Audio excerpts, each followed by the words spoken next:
is up, guys? It's that time for a Saturday Deeper Dive. We're going to walk you through every single game on this slate today. All the players are going to need to know on DraftKings, FanDuel, and our presenting sponsor, SuperDraft. I'm Chris Spags, joined by a man whose name you've probably seen in many a DFS lobby, passing you up, taking your money. He's Ryan, better known as RynPak. How are you doing, Ryan? I'm doing well, Chris. Excited to talk about the 7-game Saturday slate and a Karis LeVert return, which is the highlight of the NBA season by far. Guy who is going to overcome some cancer treatment upon a kidney mass earlier in the season when the trade happened, but he's suited up. Is going to suit up tonight and play for the Pacers in his debut. Some exciting news for the NBA season for sure. You definitely a feel-good moment. And I don't know if you're on the same page as me, Ryan, but Kevin Porter Jr. yesterday coming through for the second straight day and really adverse conditions against Utah. And I would qualify that one too as another feel-good moment, just seeing him go off, seeing a guy who had his troubles, went to the G League, clearly has sorted himself out enough to be a dominant point guard, probably the best point guard seemingly on the Rockets roster. And I just like seeing these NBA stories here as we have the other side of things, Joel Embiid taking our money, but I'm all about the feel-good stories, Ryan. No, for sure. And Kevin Porter Jr. has paid off 2 nights in a row in very, very impressive manner. Probably one of the best value plays of this NBA season and one of the best value plays you'll ever see out there in just NBA DFS. And you barely see 3K guys get north of 45 fantasy points unless it's Boban when the NBA season shut down. It's queuing up. We will be talking about Boban in this Denver matchup later on. He does play against Jokic. Just a heads up.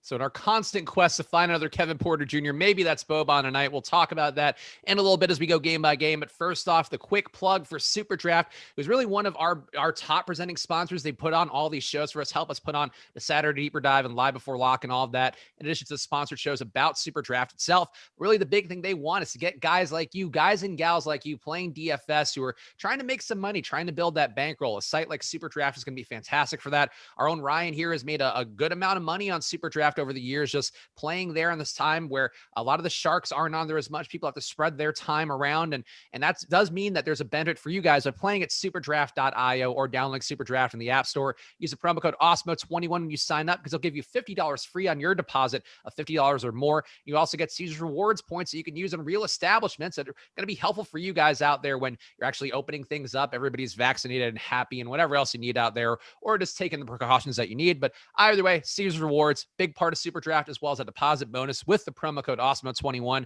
And Ryan, actually, since I have you on the show, just real fast, you play on SuperDraft a lot. I know people have seen you on top of those tournaments. And do you feel like there's one particular edge on SuperDraft that you can give to the people as an elevator pitch to play over there tonight? Well, anytime a new site comes around, the potential overlay alone is going to beat any sort of edge. That potential overlay means they're going to be giving out more money that they're taking in, and that alone you don't really see that ever, and that alone is going to give you a big edge in just playing there. And if you're a small stakes player, it's a lot easier to make $10-15 potentially more consistently than it is on a DraftKings and FanDuel, just because of the size contest sizing there, the field of play there, and it's a different puzzle where if you figure out how to solve it over time, you'll generate your own edge and be able to be successful there for the long run and build up a foundational bankroll that you can start using on other sites over a long period of time. Yeah, so go over to superdraft.io. You're hearing it from a guy who's been one of the top players on SuperDraft, so make sure you're checking them out, superdraft.io, or download SuperDraft in the App Store. And last plug here, which is going to be one that benefits you guys going up through St. Patrick's Day. We have a special deal going with the promo code Shamrock, where it's going to be half off of an Awesemo Plus weekly membership. If you go to awesemo.com/join and use that promo code Shamrock right now.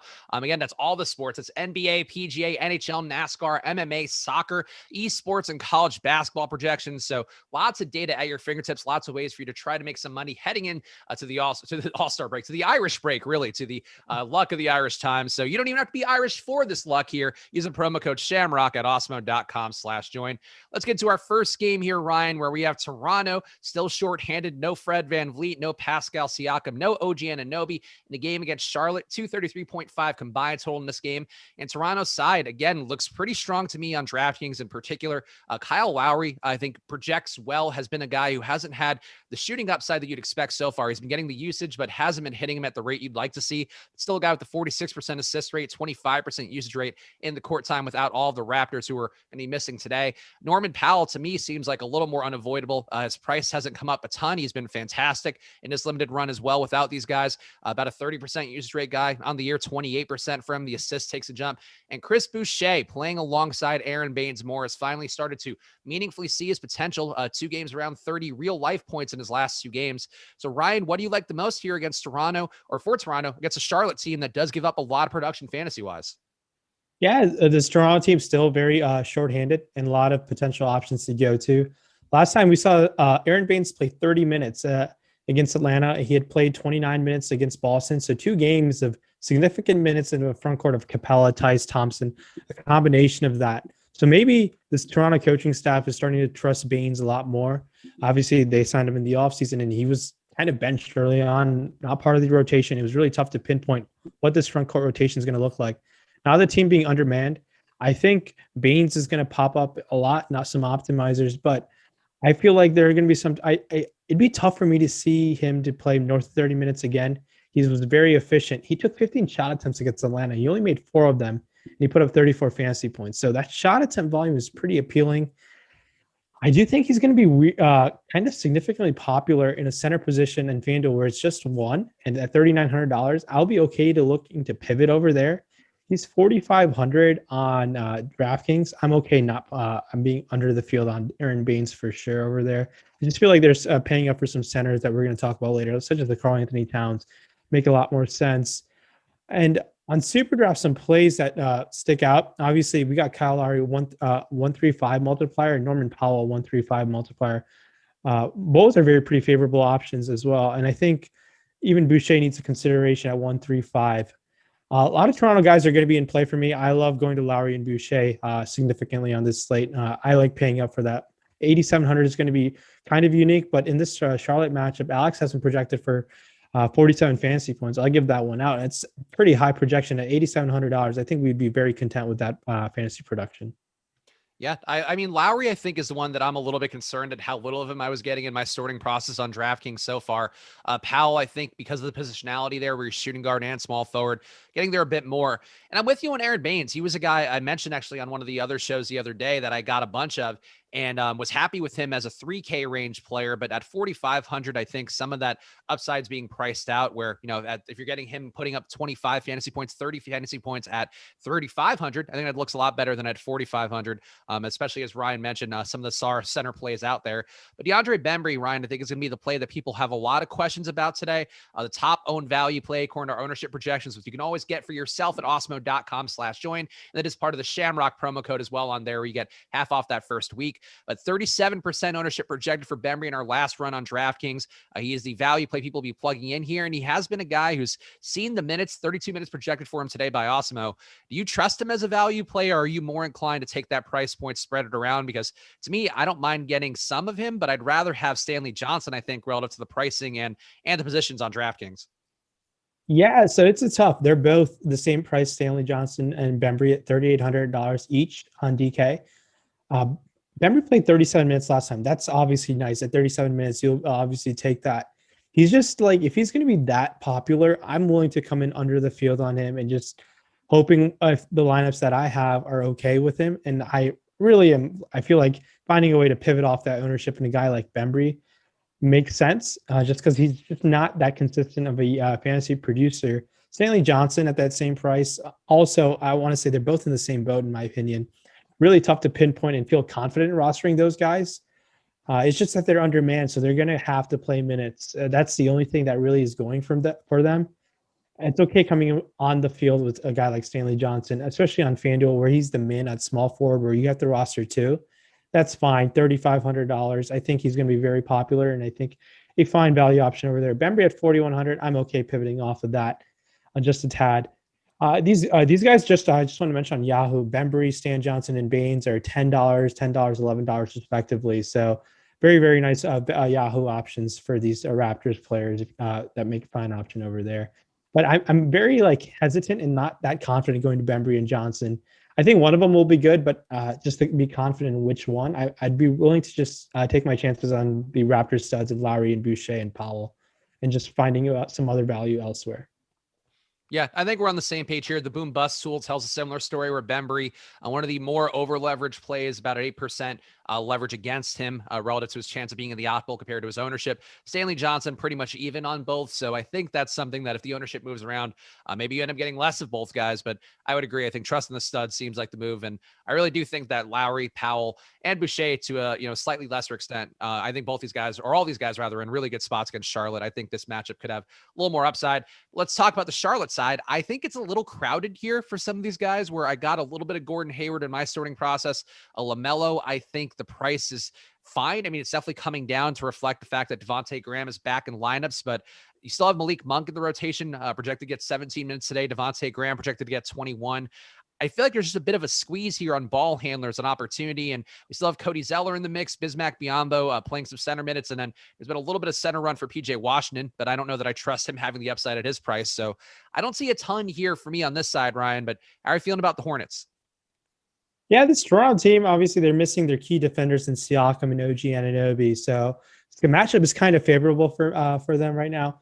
I've been playing Gordon Hayward quite a bit this year, and I think I'm going to be willing to go there again. I believe he's 7,200 on DK, and he's coming in. I want to make sure it's 7,300 on FanDuel. I think that's a fine pivot off of Norman Powell, where he's cheaper than Powell on FanDuel. And there's a good chance that Gordon Hayward could just purely fantasy points outscore Norman Powell in this matchup. So I like that his ownership is kind of much lower than Norman Powell, and I like Hayward quite a bit in this matchup. Over there in SuperDraft, I like targeting Gordon Hayward 145, and LaMelo Ball deserves to mention 125. The kid's been absolutely sensational this year, and kind of like proving to LeVar Ball's point, this guy has been touting the youngest one for like the last 5 years, and he's been everything and more. He's been really impressive.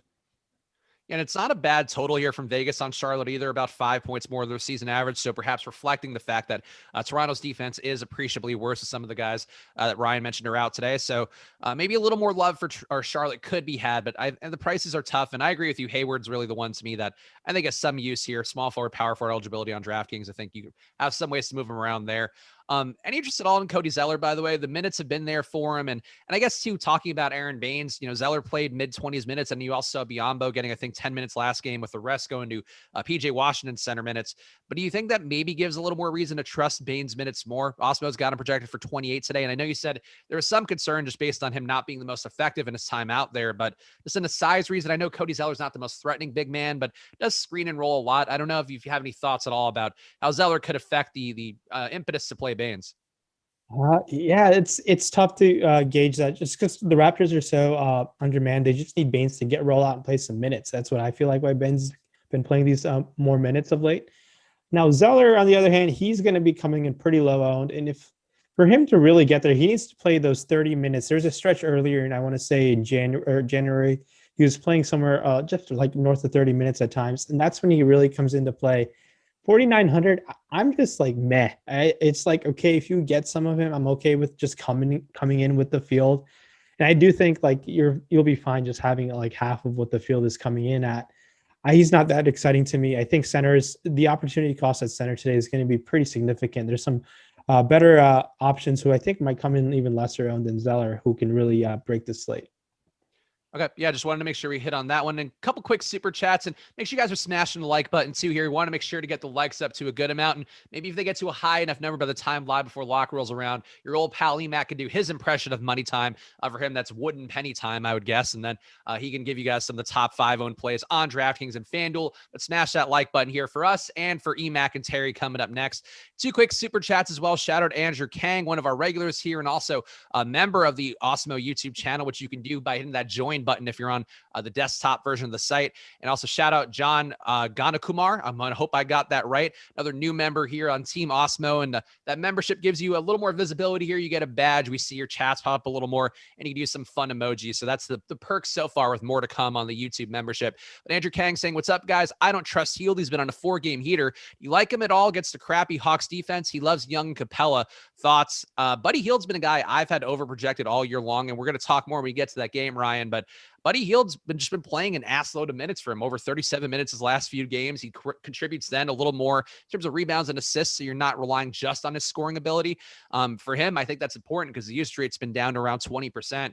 Buddy Hield's still in play for me, and I think on a projection basis, looks like one of the better Kings. Yeah, Buddy Hield has his own segment on the Slate Starter podcast whenever he's on the slate. I always kind of say I like him just because he has a massive upside of minutes and getting there, just because the dude, when he gets going, he's kind of a modified bucket, more or less. He can really put up the points in a hurry. He's a pretty good three-point shooter, very good three-point shooter, in my opinion. I think he gets a little too much hate at times. I like Buddy Hield tonight. And if Halliburton's still limited, there's just extra backcourt minutes for him to pick up. So, yeah, Buddy Hield makes for a fine option. We got one more super chat too. Shout out to Gene B. Kim, another one of our regulars here, has been doing a great job for himself, killing it with the Korean boys today, which I'm very happy about as somebody yearning for Korean barbecue back in my life. And not that I want to eat you guys, just to be clear. But Ryan's saying, who are your favorite plays, Ryan, and why are they Terrence Davis and Bobby Portis? Terrence Davis last game coming off the ankle injury only played 10 minutes, but still in this spot can maybe pick up some usage. So Ryan, any quick thoughts on Terrence Davis and Bobby Portis? Yeah, I think Davis will be one of the lower owned Raptors options, someone who's shown an upside in the past. I believe he had an ankle injury recently. He might have left a game earlier. He did play 31 minutes against Boston, only played 10 against Atlanta. So the minutes are kind of in flux, but I like taking some chances on a low end guy and spending up those extra $500 from Bembry. I believe this price difference of him and Davis, I think could be a viable option to go to.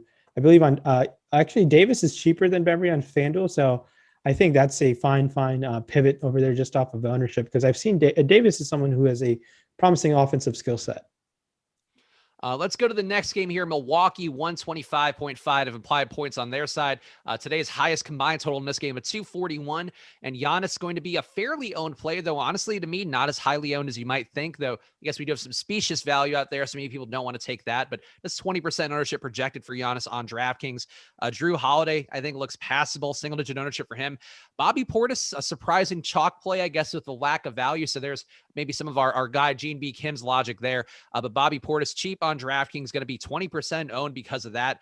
What do you see on Milwaukee's side, Ryan? Because everybody's going to look better going against Washington, pace up spot against a weak defense, and Milwaukee still, kind of finding their footing as a team, even though Giannis has found himself. Which guy jumps out to you as being the most appealing, and why is it Giannis? I guess would be the first thing I would ask. I love Giannis in this matchup. It's against Washington. I believe you're going to have to project him as probably the highest scoring player on the slate, in my opinion. Love going to Giannis. Love going to Giannis tonight. And I think going back to Bobby Portis and Gene's question there, at $4,100, and if you expect this game to blow out, he's playing one of his former teams. If Portis would somehow to get 24 minutes in somehow this team gets blown out in the Wizards, which is very likely in my opinion, he can definitely pay off. And I do think that ownership is fine. I think just being in with the field with Portis makes some sense to me. And I have no issues if you have more than the field. I think there's a chance for him to really show out. He's been kind of effective when he's been on the court, so I have no issues going to Portis on any site really. And Giannis is just a 1x multiplier over there on SuperDraft. I think that's a fine option still, just because I think you're going to have to project them to do really, really well in this matchup. And Middleton on the other end is a 1-4 multiplier, pretty solid multiplier for Chris Middleton. Maybe it's him who gets hot against this woeful Washington team. Middleton's price tag on DK 8K is fine. I enjoyed playing him when Drew Holiday wasn't there, and now Holiday's getting his feet back under him. He's been kind of disappointing the last couple times out.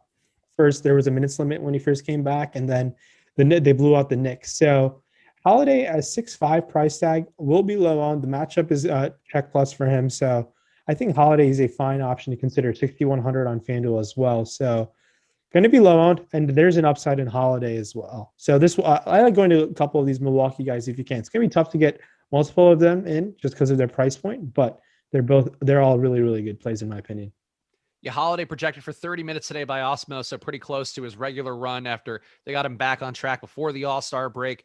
And Brook Lopez, too, I think it looks a little more appealing to me than Aaron Baines. I'm a little surprised, actually, by the ownership I have going to Brook Lopez right now, but 8% owned. I feel like in this situation, the minutes projection kind of worrisome for me, so maybe that's something I'll look at closer. But pace-up spot where there's going to be some easy buckets to go around. I think Brook Lopez, one guy I want to make sure to talk about. On the Washington side, though, we have Westbrook and Beal, two guys not projected for a ton of ownership here. And in the old school Milwaukee teams last year with Eric Bledsoe, I think maybe you would think that they're just going to try to get the ball to Westbrook and Beal's hands and try to make a guy like Rui Hachimura shoot a bunch of threes. Milwaukee this year, not as great defensively in terms of just limiting primary scores. We've seen enough good games from the main guys going against Milwaukee. I think, there probably should be more love for Westbrook and Beal. The prices, though, not fantastic. Beal's rates as well, kind of taking a bit of a downturn as Westbrook has had some better days recently, rebounding at a higher rate, assisting at a higher rate since really the beginning of February. Beal, as a result, the assist rate for him down to 23%, usage rate down closer to 33%. How are you feeling about the big two for Washington, RynPak, where I'm going to switch between RynPak and Rayen today. I don't know why. How are you feeling about the big two here, where they're going to have to do a lot of scoring, you would think, to keep this close as 10-point dogs at home, but they are probably 10-point dogs at home for pretty good reason. Yeah, 10-point dogs at home. Jeez. Yesterday, Bradley Beal was questionable with that knee soreness, and he was awful in terms of fantasy-wise. Had 19 real-life points, only 22 fantasy points. Now, I'm really concerned about this knee soreness. Maybe it's a lingering thing he's trying to battle through potentially as they try to somehow get into that last play-in spot. I'm concerned with that. He was playing a ton of minutes, obviously, leading up into the All-Star break, played in the All-Star break as well, All-Star game as well. Now, Russ at 10-2, it's a back-to-back. I have some concern maybe one of these two guys sit, but there's been no news or anything Scott Brooks really said. Besides, he called out Rui Hachimura as just saying the guy had 0 rebounds. That's terrible. He just said that last night in the press conference. So maybe he's trying to light something under Hachimura. If you believe in that, $5,200, it's going to be really, really low owned. Man, one of those guys in Beal and Westbrook, I think it's fine saving those 800 and going to Beal and DK. Over there in FanDuel, we're at the roster too. I think Westbrook makes for a fine option. And their multipliers are pretty nice. 1-2, they're both coming in at 1-2 and 1-2-5 for Westbrook and Beal. I'm okay with these guys, but I do have moderate interest because one of these guys can be the highest scoring player on the slate. It's just that how talented they are. And that's when I have a little bit of interest in just being just a tad above the field can give you a significant edge with the studs like those guys. Do you see any love for some of the cheap center plays here where I know we all love a good revenge game in the YouTube chat? So Robin Lopez coming back against his brother and his former team, maybe something there. And Mo Wagner, the minutes have not been great for him, but when he's out there, he's playing pretty well. Still a fantasy point per minute guy on the year. The usage rate for him, I think, is not terrible considering the fact that he plays alongside Beal and Westbrook, just shy of 20%. He's been rebounding well. I think Mo Wagner interests me at 3,200 on DK, and Robin Lopez, certainly defensively and narratively makes some sense. You see any opportunity to offer these guys? I know we talked a lot about the center opportunity cost, so you might not be there, but any thoughts at all for Wagner or Robin Lopez? I'm less inclined to go there. Just going back to the center opportunity cost. I like the minutes Lopez is playing. They just don't really need their bodies really in this matchup. We might get some Hachimura at the 5 at times in this matchup. The way Milwaukee matches up, and if the team were to get blown out, I would consider Faulkner. But now Alex Len is there, who's been getting blowout runs, so it's tough. It makes it really tough for me to have any interest in the Wizard centers. Also, shout out to Andrew Kang, another super chat here. I guess me talking about Korean food stirred up. He said, RynPak, too, my closest friends are Indian Northern, and they don't consider themselves Asian. Do you consider yourself Asian? So this is the kind of questions we get at the deeper dive, a deeper dive into RynPak's views on ethnicity. Rayen, how do you feel here? Do you consider yourself Asian? Yeah, when I have to do the whole demographic questionnaire, when any type of survey or anything, I do click Asian. If South Asian is an option, I do check off South Asian. Those are curveballs because I'm mostly Italian. I have some other things and then a little bit Puerto Rican. And they specifically always say oh, you can't choose both white and Latino. And it's it's literally what I am. I feel greatly discriminated against. So I'm with you on this. And I think we should rail back and really fight the system on all of these demographic things. What's your favorite Korean food by any chance? I usually go, we get everything, but pork belly, they do a really good spicy pork belly at the one that I go to here, Kang Ho Dong in LA. Really anything that they'll put in front of me are good. Bulgogi is always my favorite, but I feel like that's like a basic bitch one to say out loud. I had some great bulgogi. Was it Sawtell Avenue in LA a couple weeks ago, and I love bulldog. I smash bulldog wherever it's on the menu. I just love it. So. Yeah, Koreatown in LA, I think, so obviously in New York too, it's fantastic. I'm sure a lot of other cities have great ones, but some of the best food really you'll find in the world. Shout out to Jay Breeze Solo as well. Welcome to Team Awesemo, joining the channel. So shout out to all you guys. I'll try to get those too whenever you guys join on this channel here. And again, smash the like button, guys. We're going to burn through some games, and some of them are going to be a little bit less to talk about than the ones we've hit on so far, where we have a lot of obvious injuries. And make sure you're staying tuned to Live Before Lock after, because Lord knows there's going to be something that breaks here that we're not expecting with a quiet day so far that we're all deeply concerned about before the show. But the next game up, we got Detroit. We got some news. Sorry to interrupt you. Yeah, so Bradley Beal is out, and Davis Bertans is out, and so this is going to obviously help Russell Westbrook quite a bit. I believe they're going to start Garrison Matthews, Denny. They're going Westbrook, Matthews, Abdia, Hachimura, and Len. Good Lord, everything that I thought it just went on its head. And now Alex Len's price tag, if there's got to be a reason why he's starting. I have no idea. Let me just pull this up. But I do think that's an option to consider at the min 3K. There, I have to read into some coaching notes, but Alex Len, if he's starting, I'm assuming one of Lopez and Wagner are not playing, maybe. But if they're both playing, I'll not have that much interest in Len. But Len is a pretty good fantasy producer when he's on the court. So right now that would jump Westbrook's multiply. I mean, I would like Westbrook quite a bit on SuperDraft as well. So huge bump to the Wizards, and I think taking some chances with Abdia makes sense. Just because I think he'll play some blowout run if the Wizards now that 10-point line I think will become like 14, I guess, or 13 with no Beal. I want to say. So taking some chances with Abdia makes sense. And if you think Garrison Matthews is interesting at that value price tag, I don't have much interest in him, but I think you could consider him. Yeah, Avdia's not been a bashful three-point shooter, putting up three three-point attempts a game, 36% shooter for the year, 54% true shooter. So not bad numbers for him. And Alex Len, minimum salary. And it is odd. It does make sense that maybe one of those guys might be out at center, because I don't know why you bring in Alex Len. I know they struggled against some of the traditional bigs Milwaukee has, guys who pick up a lot of rebounds and can get some easy buckets at the rim, but strategically, I don't get it. And Westbrook, I know yesterday, just wanted real fast to talk about his rates, because I remember looking him up and being like, wow, these are amazing. A 38% usage, 54%, assist rate for him in court time without Beal.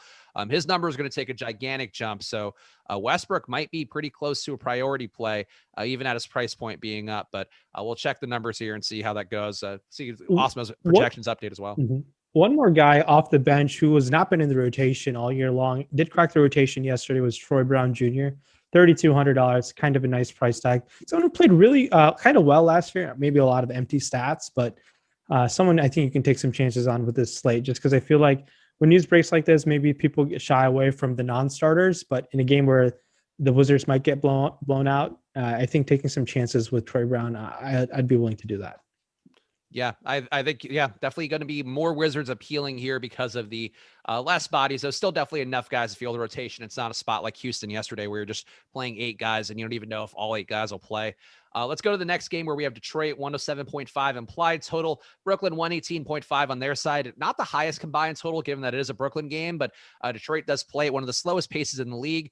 And one thing I have to say, Jeremy Grant coming out of the All-Star break, we talked about it on the late slate sweat and swap show in that first game that Detroit had back from the break, that I thought Jeremy Grant looked like a new man. He was crashing the boards. He was assisting. He was actually involved in plays. He wasn't just sitting back and let things come to him. And over the year, he's been more appealing, more productive overall in court time with Delon Wright. Delon Wright is back in. Dennis Smith is out as well. He's got in the health protocols. We also have Steve Mikhailiuk, who's been getting meaningful minutes, perhaps to be showcased. He's been traded to the Thunder. No Hamidou Diallo for them yet. He's still out, and he'll be out for whatever health protocol stuff too, in addition to the injury things that he has right now. Jeremy Grant looks good to me, Ryan. And obviously this Westbrook news is going to move things around, but Delon Wright projected for 30 minutes by Awesemo because of the lack of bodies in there with no Svi and, not having the other point guards in there with Dennis Smith.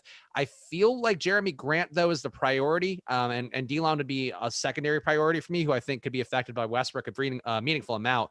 But how are you feeling about Jeremy Grant here? Do you trust his ability to produce, really, after he had a quiet, really 3-week stretch before the All-Star break where he was hurt, he was missing shots, his usage was down. I think everything looked bad for him, but you trust the one-game sample of him looking back to life? Yeah, I'm definitely going to like Jeremy Grant. It's Brooklyn. Similar to Washington, just targeting this Brooklyn team has been pretty good for people all year long. $7,700. I know people might get a little sticker shock by that price tag. I'll be all for it. I think Jeremy Grant can really have a massive upside. 7,700 on DK. Over there on FanDuel, he's 7,400. We have the roster too. I like that even more. So pretty solid. Jeremy Grant price tag. His multiplier in SuperDraft is very appealing, 1-4. So Jeremy Grant's going to be a staple in all my lineups across many sites today. I just think he's in a very, very good spot. Now, keep in mind, no Dennis Smith Jr., no Svi Mykhailiuk. So Mykhailiuk was playing quite a bit of minutes. Now, what they're going to do with this backcourt situation, I'm a little not too sure because we haven't really seen this potentially. Delon Wright, I do like at $5,500, and his price tag over there on FanDuel, 6,100. He's been playing both sites. I do think he's going to have to play a decent amount of minutes. He only played 22 last time. He was coming back from an injury, so I'm going to have to see if there are any coaching notes where if he's going to be minutes limited. Saban Lee, I do think could share some time and pick up some extra minutes that Mykhailiuk wasn't playing, or could go to Wayne Ellington or Josh Jackson. So it's a little confusing. There are enough backcourt players where they're just not going to be appealing value plays right off the bat. And another Detroit player who's been very good, people have been talking about Mason Plumlee revenge game versus his old team in Brooklyn. I don't know if Plumlee has much revenge against Brooklyn, but this matchup and everything put together, his minutes, I think taking some chances on Plumlee on all sites make a lot of sense to me. Brooklyn side, we have James Harden, who's been on the run of all runs, really rebounding at a high rate without Kevin Durant has been the main thing driving his value. He's at a 15% rebound rate over the last month, in addition to usage over 30%, the assist rate for him over 40%. So that's the main part people know about. But the rebounding thing, I think, for fantasy has been the key indicator for me. And before this Westbrook news, I was anticipating having a lot of Harden tonight. The rest of them, though, Kyrie Irving, I think because of the pace down spot, doesn't project too well for Awesemo, just under 44 fantasy points, which relative to his DK salary makes him look borderline unplayable. Bruce Brown priced up enough where I don't know the ceilings there. Really, the rest of these guys, Ryan, I don't see a ton of love for besides Harden. But now with Westbrook, I guess, would you consider Harden or Westbrook to be the better play, accounting for the fact that everybody now is probably going to be swarming to Westbrook because of the adage that we always talk about: when one star is out, everybody always loves whoever remains. Yeah, and you're going to save quite a bit of salary going to Westbrook on DraftKings. So it makes sense. I think you save $600. I'm just trying to do it off the top of my $700, 10-2, I believe. So yeah, but I do think Harden has the higher upside. Westbrook's on a back-to-back, and this Brooklyn team just hasn't been the greatest at closing teams out. So I think, and it's Detroit. I know it's a pretty bad team, obviously, but I like going to Harden over Westbrook still. I just think the upside can be amazing. So I think Harden 10-9 is fine. Hopefully coming in above the field on Harden, I something I tend to do just because when he really shows out, it can really elevate your lineups, and it really helps just to have the highest scoring player in your lineup. And now I think Kyrie Irving deserves a mention, $9,700. His ownership's coming in pretty low, sub 5%. I like being above that quite a bit last time, but to see his ownership come in at that low. Harden only has a 1x multiplier, but while Kyrie is a 1.25. Over there in SuperDraft, I think going to 1.25 could be pretty nice benefit to Kyrie on SuperDraft for sure. Bruce Brown Jr. Has mentioned in the past that he likes. He played well against Detroit last time, his former team. He had mentioned out of his way, like, I wanted to show up some of those guys on the bench, but Detroit's bench has only one. Like, Sekou Doumbouya is their longest tenured Piston at the moment. So things have changed for Detroit. So I wouldn't mind the Bruce Brown Jr. narrative that much, but it's just that this Detroit team has completely turned the roster over in just about 6 months. So he is someone that people are talking about. I'm not that interested. His price tag, I feel like there's better value options that we've talked about. Yeah, I think we're on the same page with that one. And yeah, Kyrie, I'm intrigued by you saying that Kyrie's a player that you'd get to because, just on a pure value basis, he doesn't pop up, but I get it. 3% ownership. It does seem like that's the kind of guy who could have a tournament breaking upside. And we're going to have actually a few more coming up in this next game too, that don't have a ton of ownership, but Kyrie definitely somebody to put a pin in, just a paying up to be contrarian spot where he could have some real upside against Detroit. Even if they are playing slow, I can easily put up a lot of points fast against their weak defense. The next game up, Sacramento, 117.5 implied points. In this game, another gigantic totaled one. So smash that like button, guys. Get those likes up here before we get to the Live Before Lock show coming up in about a half hour. We got De'Aaron Fox on a fantastic run for himself. His price, though, is up enough where, at least on DraftKings, maybe tough to get to on FanDuel. I think maybe a slightly better argument could be made there. Buddy Hield, we talked about earlier. He's been playing more minutes up around the high 30s. And if he's going to play that many minutes, he's going to stumble into some rebounds, some assists that make him a little more viable for peripherals and all of that. Still have no Hassan Whiteside in, so that's something to keep in mind for your Bagley minutes. Tyrese Halliburton in the mix as well. His minutes projected to be at 25 today by Awesemo. Ryan, in this spot against Atlanta, who looks most appealing to you with these guys, I think, to me, mostly appropriately priced? Yeah, no, looking at these price tags, everyone looks pretty appropriately priced, kind of on both teams. We'll talk about Capella when we talk about the Hawks, but I think going to guys like Holmes and Fox is like 9,200, probably one of his highest career prices, but he's earned it the last two games. We love what he's doing. Nothing on the Atlanta side really scares me. He's him versus Kyrie in the same price range. It's gonna be a decision point. Obviously, you're gonna get an ownership discount with Kyrie, but just talking things, looking at Fox at 8,700, I like going to Fox at 8,700. Decent amount. I think he's earned the price tag quite a bit. And these guys are all, I feel like a couple of these guys are going to be good. I think just sticking to like Fox and Hield make a ton of sense. Holmes could get there for you, but with Halliburton's minutes still limited, I don't think I'd have that much interest in going to Halliburton. Hield's at 6,600, where you get the 3-point bonus. It's pretty solid, and he's shooting double-digit 3-point attempts for the last, I want to say, 4 games. That's really nice to see from Buddy Hield. That shot volume is pretty solid, so I would take that for sure. Bagley only played, I want to say, 23 minutes last time. Obviously, no Whiteside being there helps him, but I do think he is in trade discussions, so maybe that they might be trying to shop him and just kind of like keeping his minutes limited a little bit, not really showcasing him maybe. I'm not sure. But I think taking a few chances with Bagley is fine. Not really that interested in going to Bagley, but an okay thing to consider. Yeah, and I think, overall, I guess Fox could be more appealing if you're playing him alongside Trae Young, trying to capture the dueling aspect of things. And Trae Young on this slate only going to be 12% projected owned on DraftKings. Clint Capella, comparable amount. Same thing for John Collins. I really don't mind either of these, any of these guys, getting them in small amounts, though it seems unlikely for me to get above 10%. Bogdan Bogdanovic, the Bogdanovic that is playing here, who's formerly played for Sacramento, in a nice spot, nice salary on him as well, projected for 22 minutes. The revenge narrative can be whatever. He's certainly a guy who didn't leave Sacramento on the happiest terms, but he's been getting steady minutes, and I feel like that is part of why I'm not going to get as much of Trae Young, Capella, and Collins.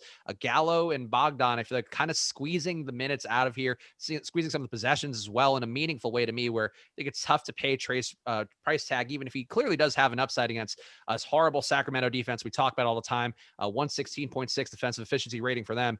So what are you getting from Atlanta, Ryan? Are you willing to be with the field on these modest amounts of Trae Young, Clint Capella, and John Collins? And I know you mentioned Capella earlier, so if you want to lead with him, go ahead.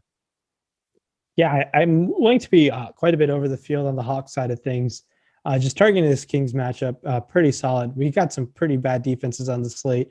I think going to a couple of these Hawks guys make a ton of sense to me. Capella, 7,500. If he's going to play north of 30 minutes, I think there's definitely an upside to put up north of 40 fantasy points for sure. Bogdanovic playing his former team, I have a little bit of interest just solely because of the narrative. I'm someone who kind of buys into narratives at times. So Bogdanovic on both sides coming in at 3,800. On FanDuel, it makes sense because you have to roster 2 small forwards over there. Fine option to consider. Now, if you think Gallinari is the one who's going to get hot, just because I do think the minutes are more secure with Gallo playing high 20s minutes, pretty solid. upside for Gallo, especially on FanDuel price tag of 4,700. 5,700 on DraftKings, not that interested really. Trae Young on both sides, right? 9,800 on DraftKings and 9K on FanDuel stand out to me quite a bit. There's a potential for him to really show out quite a bit. I think he's only played them once. He's played them 3 times in his career, and he's put up 60 fantasy points as his high against Sacramento in the past. And this is also back to 2019, different teams around and whatnot. But I do think slowly Trae Young's shot volume was going up, 24 shot attempts, and pretty solid. You'll take that. I do think he's a guy that has a serious upside in this matchup. And I think that these guys' multipliers do stand out quite a bit on SuperDraft. Rashawn Holmes is a 1.5 multiplier. I think that's pretty solid to take advantage of, while Fox and Trae Young also coming out of 1.3 and 1.25. So pretty nice solid multipliers to take advantage over there. But the Hawks side of things, I do prefer in this game compared to the Sacramento side of things. I do think there's a good chance for multiple guys from this game to be pretty solid. Would you have any sort of interest in grouping anything together from this game in the hopes that you're capturing the upside if the game goes crazy, with the fact that these guys maybe don't project fantastically enough to normally pop up in an optimizer? And obviously, no shame if you don't feel that way, but it's just a thought because I know people are always curious about the idea of game stacks. Yeah, game stacks are obviously interesting. Now, the 7-game slate is a little too big for my liking. If it was like 4 or less, yeah, that's fine. I would be kind of going actively, but more times than not, projections kind of put you in a position to organically game stack at times.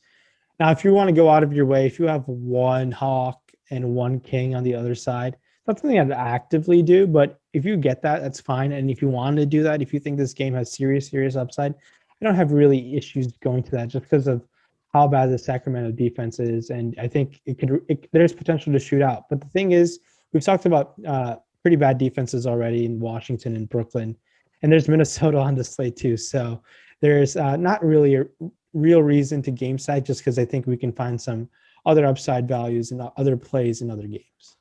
Speaking of, we got the next game up featuring Minnesota. So hit that like button, guys. Get us through these last 3 games here in the 20 minutes before lock. Got Portland getting 119.8 implied points. Damian Lillard, we all know the ceiling there for him over the last month and a half. 35% usage, 44% assist rate for him as he started to dominate the ball a little bit more compared to what we're used to in the court time without CJ McCollum.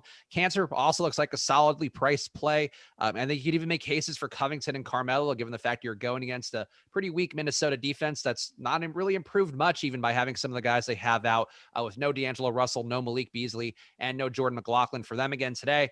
The Portland side, Ryan, what are you feeling here? Do you feel like it's a Lillard spot? Do you feel like it's more of a Cancer situation, given the fact that Minnesota certainly can lose a lot of shots to just being terrible and missing them? How do you feel about Portland?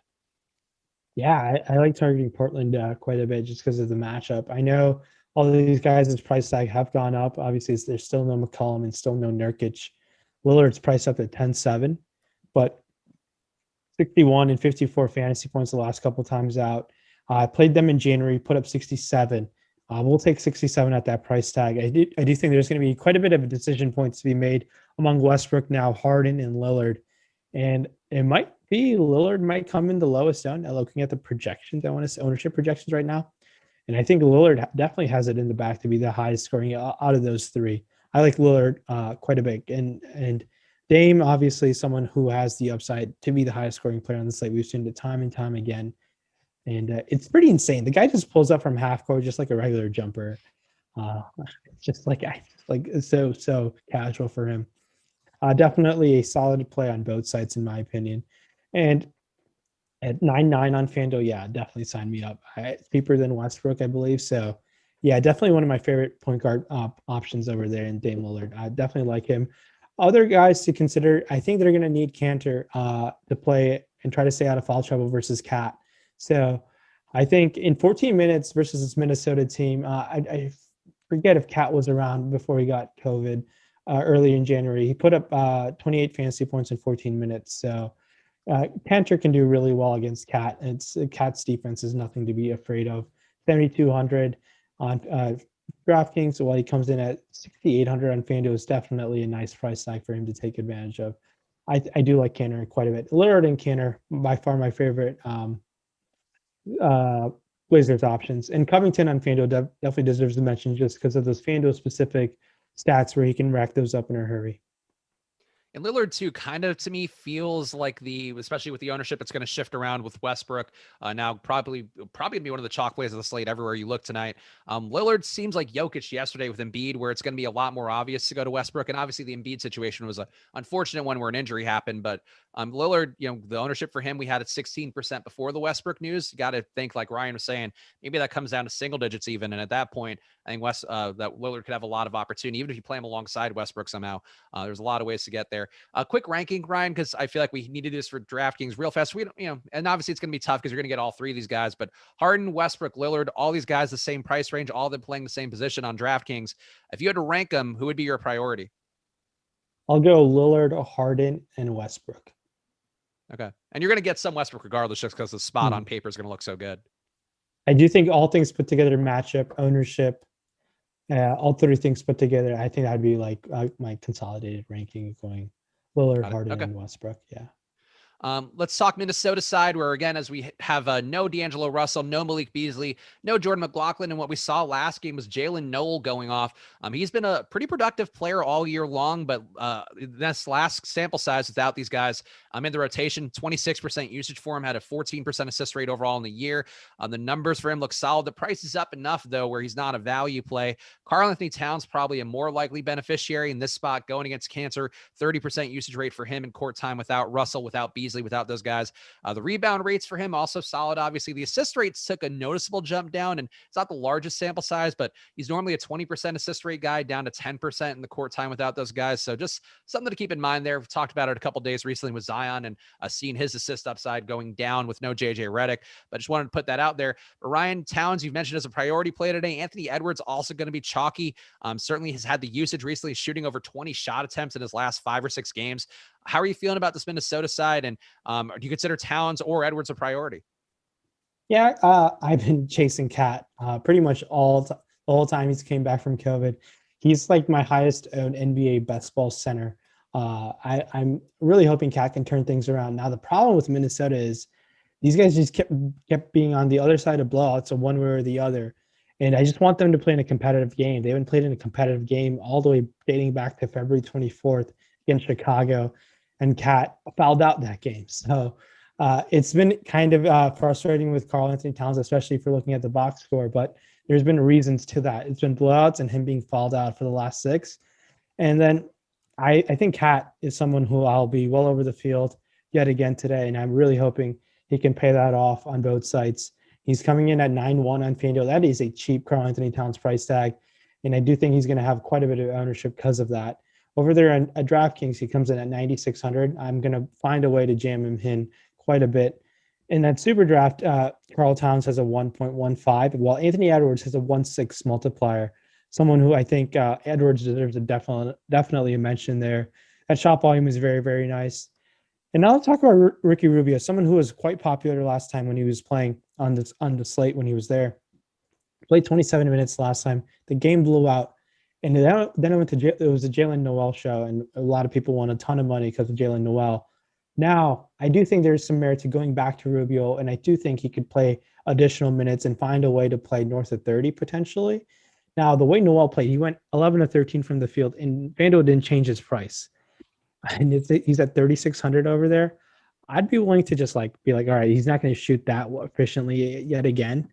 I'll be willing to just be coming in way under the field and hoping to ride with Rubio, finding the extra money to Rubio, and maybe he plays 30 minutes and he takes a few more shots. He only took six shots, and he fills out the stat sheet in very different ways. So I think taking chances on Rubio and rather than spending down to Noel today make a lot more sense to me, just because of some recency bias, and I do think it makes a little bit more sense. And fingers crossed this game stays competitive because there's a lot of fantasy goodness in this game. Yeah, and Noel and Rubio did play some minutes together, so for whatever that's worth, they can theoretically earn minutes together. And I'm with you. I think Rubio, I was bullish on him last time. He definitely could have gotten there, I think, with a full amount of court time there, but did get that truncated run because of the blowout. Today in this spot, I don't think it's as appealing of a matchup on paper. The defensive stats are what they are, but that last game for him was one where a lot of assisted 2s and 3s, which is one thing I look at for point guards.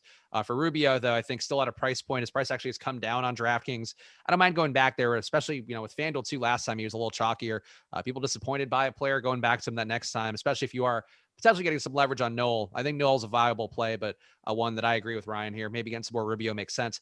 Any Jake Layman at all for you, by the way? I don't know how it's going to look now with the Alex Len value opening up and all that, but Layman to me looked like a guy who's getting steady enough minutes, projected for 27 today by Awesemo, even though he hasn't quite gotten there in his last game.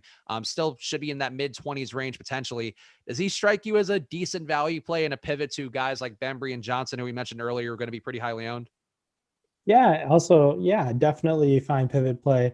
For what it's worth, he's playing Portland where he started his career there, played quite a bit of years there. So I don't know if he has any revenge in his mind, but with 3,500 the min, Jake Layman's a super athletic guy.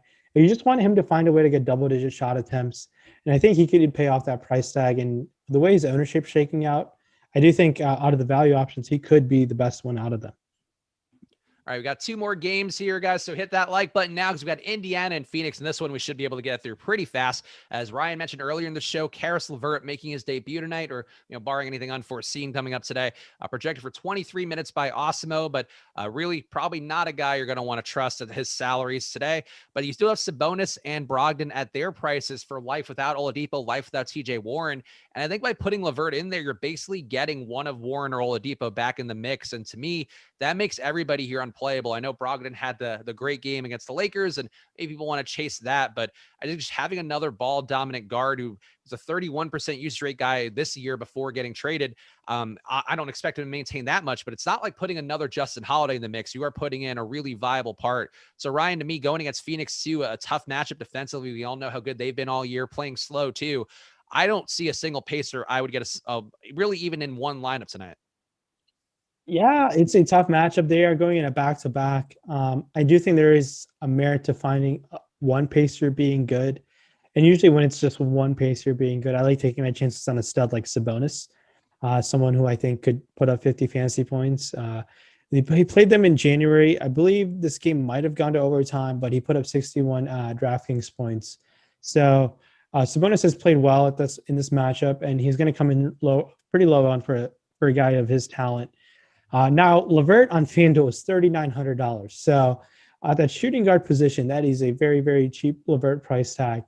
I was trying to see if Nate Bjorken, the Pacers coach, had said any notes on LeVert to see what his minutes are going to be looking like. I have to think he's going to have some sort of minutes limit. I'd be shocked if he's going to play anywhere near 30 minutes tonight. So my guess is as good as yours to what LeVert's minutes are going to look like tonight. I do think he could find a way to play 20 minutes. And if you think he's going to pay off that price tag, sure. My thing is, how much ball handling duty is LeVert going to get? Obviously, in the bubble, he was an absolute stud. He was doing everything for Brooklyn. And then he was coming off the bench in Brooklyn before he got traded, and he was doing a lot of ball handling duty over there. Now, I'm not sure how much he's going to share the time on the court with guys like Edmund Sumner or Malcolm Brogdon, guys who can handle the ball pretty well on the team. Now, I do think he'll get some ball handling duty. I don't know how much. We'll see. We'll have to see a couple games to see what ends up happening. But I do think on the other side of things, on the Phoenix side of things, there's some good options that we can definitely consider.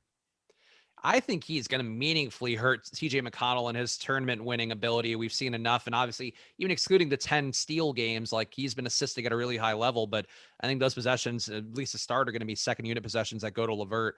I have a lot of, I agree about Sabonis, especially on FanDuel. I think getting there is always a fine move because you never know how the power forward spot's going to go. But I really just don't have a lot of interest in the guys you're expecting to handle the ball a lot, because LeVert, I mean, he's a 31% usage rate guy, 34% assist rate guy this year in Brooklyn before the trade, which, granted included a lot of games where the guys were out and all that. But I just don't see, if you're bringing LeVert in, you're bringing him in to be a ball dominant player. I don't think you're bringing him in to watch TJ McConnell dribble around. So I would just have a lot of aversion going to those guys today. On the Phoenix side, though, Devin Booker, his usage rate to me, actually, his rates over the last month and a half have changed enough that I think he maybe has more potential. Maybe not a core play. I don't anticipate him being in every lineup or anything close to that. But still, I think he's going to be worth getting at least the field's 10% expected ownership today. His usage rates have been up to 34%. Assist rate's been a little bit higher as Chris Paul's been production, shooting less and assisting more. I think it bodes well for Booker, even against Indiana, at least to have a tournament winning upside. We saw him putting up 50 fantasy points last game when he was questionable.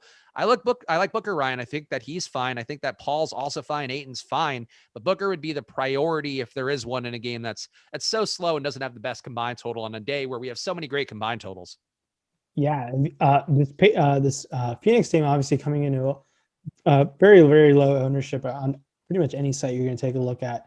I do think there's a pathway for a couple of these guys to be good. Frank Kaminsky, I don't know what Monty Williams does with that 4 starter today. There's still no Cam Johnson. I believe still out with health and safety protocol issues. I would expect Kaminsky to start just to match up with the massive front court of Indiana. At $3,100, I think you can take some chances on him. I really like DeAndre Ayton, 6,300. I know he's not playing a ton of minutes of late, but I do think it's a time that you can consider him where he's going to be very low owned and the upside could definitely be in his bag. $7,100 Chris Paul on FanDuel is very nice. I think that's a very solid price tag to take advantage of. And if Crowder were to start, I think taking chances on Crowder is fine. 4,100 as a value option. I like Paul, Booker, and Ayton quite a bit. I think what Monty Williams has done is trying to get actively Booker involved. And by that alone, I think Booker is probably my favorite Sun to target. But it's tough to go to this Phoenix team. There's a lot of good options on the rest of the slate. But some great GPP options just because of their projected ownership, the way things stand right now. Over there in SuperDraft, some multipliers that stood out to me: Chris Paul at 1.4, and Ayton at 1.55, pretty solid. While Booker also is at 1.35 for the Suns. All pretty good multipliers in my opinion. Pivoting off of some studs make a ton of sense there. And Brogdon at 1.4 deserves a mention as well because he's pretty good. He just has the ball in his hand all the time. He played pretty well against Chris Paul the last time. In 39 minutes, I believe he put up 42 fantasy points. So Malcolm Brogdon is someone we can consider on all the sites as well. In the last game on the slate here, the final 5 minutes, guys. So smash that like button. Get ready for EMac and Terry coming up next to handle any of the late breaking news that may come and talk to you guys about everything else in the slate, the ownership projections, all of that. So hit that like button now. Maybe your old pal EMac will give you some free ownership projections at the halfway point. A lie before lock for his version of Money Time. The last game, Dallas a 113 implied total, Denver a 112 implied total. Nikola Jokic questionable right now, and that could have major ramifications. And I don't even know if it's worth digging too deep in it right now, Ryan, but let's talk Denver side first and I guess how you're handling it because this is the last game on the slate.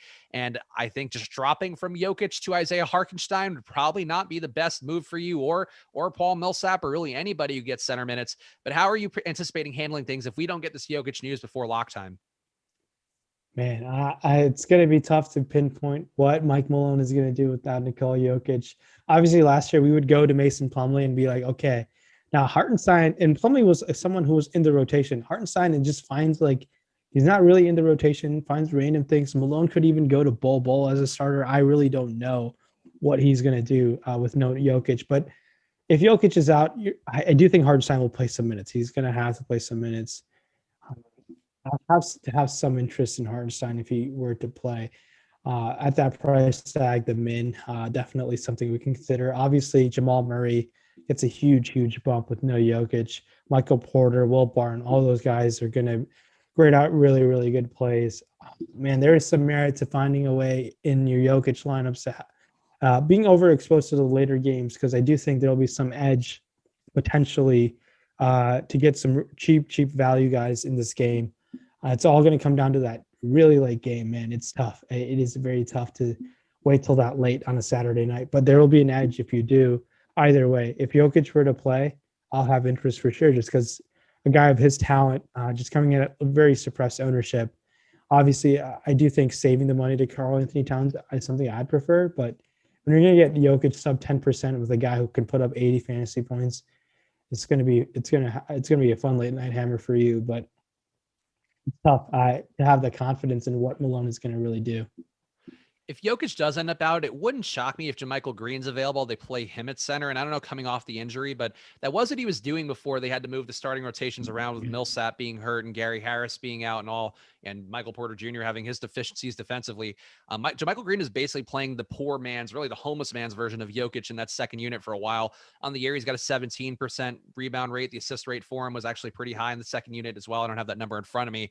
So it wouldn't shock me if that's the way they went instead of Hartenstein, but definitely one you're gonna have to pay attention to. And if there's some way to handle it, maybe Terry and EMac will have some insight on how they're handling it. I know Terry tends to think about some of those chess moves 3 levels ahead, and hopefully he'll have some takes on it. The Dallas side, Ryan, though, we have Luka Doncic. I feel like he's a play that looks fine. I don't know. I'm going to get him now because of Westbrook. I feel like he would be the 4th out of the guys we talked about with Westbrook, Harden, and Lillard. Maybe you feel differently, but Porzingis as well, not a guy for me on DraftKings. I think is the most valuable to get to. Really, the rest of these guys, I think they're kind of priced up for that one situation with no Luka, or the contingencies that we don't get Luka in a game, like Josh Richardson, Maxi Kleber, Tim Hardaway. I really don't want any of these guys, Jalen Brunson especially. But how do you feel about Dallas? Is there anybody here for you besides Luka? Yeah, I like Porzingis decent amount. I've been the guy I've been chasing Porzingis all kind of like since he's also returned.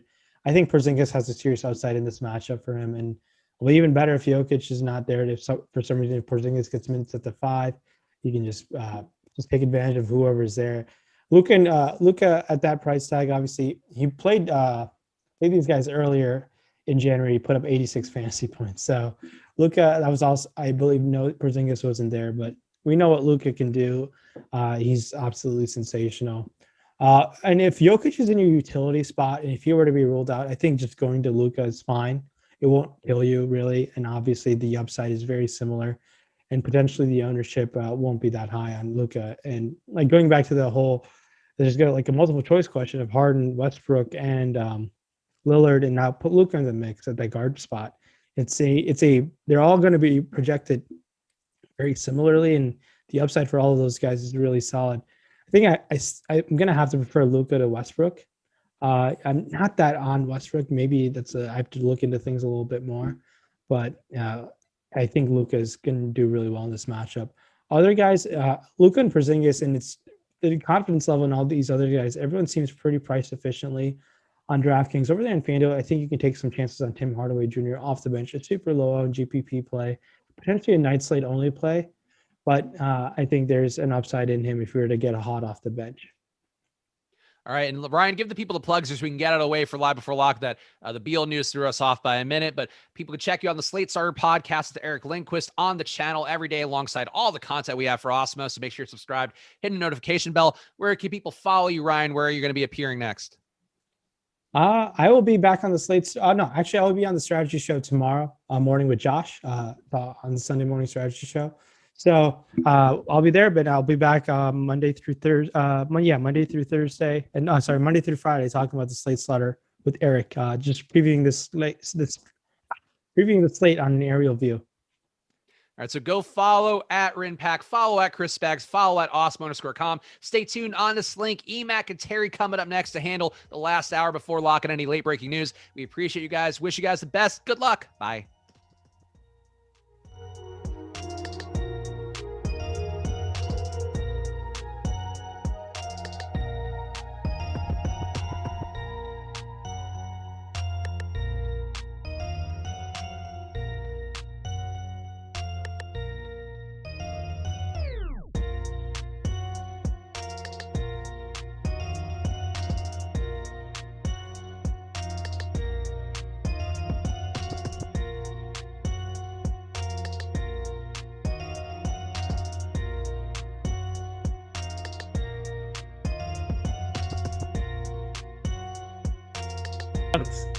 That's good. He's just lucky he's got a whole coast and a giant mountain range between us. Yeah, seriously. I'm surprised you're not on your way already. Leave me solo for this. I should be. That's low. Some disrespect. Seriously. I thought he had disrespect on just saying his version of Money Time the way he did for Mint. Anytime? Well, big surprise. If we don't get to 500 likes, there will not be Money Time any version. I like it. Great. Little preemptive love for anybody listening in. Let's do this. Notice my nice haircut. Very nice. Looking sharp. I like it. Well, less bags under the eyes. Went to bed early last night. So I did. Yeah, surprise, no draft today. Yeah, it's good times. Yeah, not bad. You got more rest than I did. I was up at the crack of 5 a.m., slept till about 9. All right. Awesemo, here we go. It's your old pal EMac coming to you with live before lock with the one and only T McB, Terry McBride, Digital B21 over there on the Twitter machine. We were left hanging here by one Chris Spags. He talks about money time. My version of money time. My version of money time needs 500 likes before we're going to get there. That is the free content today. If you guys can do it, we have about 2,000 people watching. I'm sure we can get there. We are just 160 some away. So let's do that. And even then, I'll drop in 10 $1 head-to-heads over there on DraftKings. That's team free money time. My gift to you, giving back to the community. Terry, how are you doing here? We have a 7-game slate tonight. Yeah, solid slate.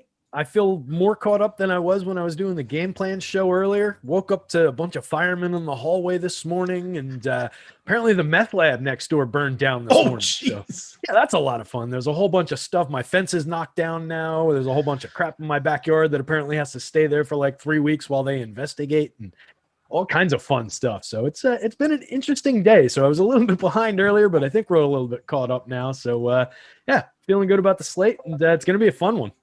That is kind of crazy. I weird way to wake up. Very much so. Very much so. Chat would like to say air quotes next door, Terry. Next door. Were you aware there was a meth lab there? You may not want to answer. I was yeah.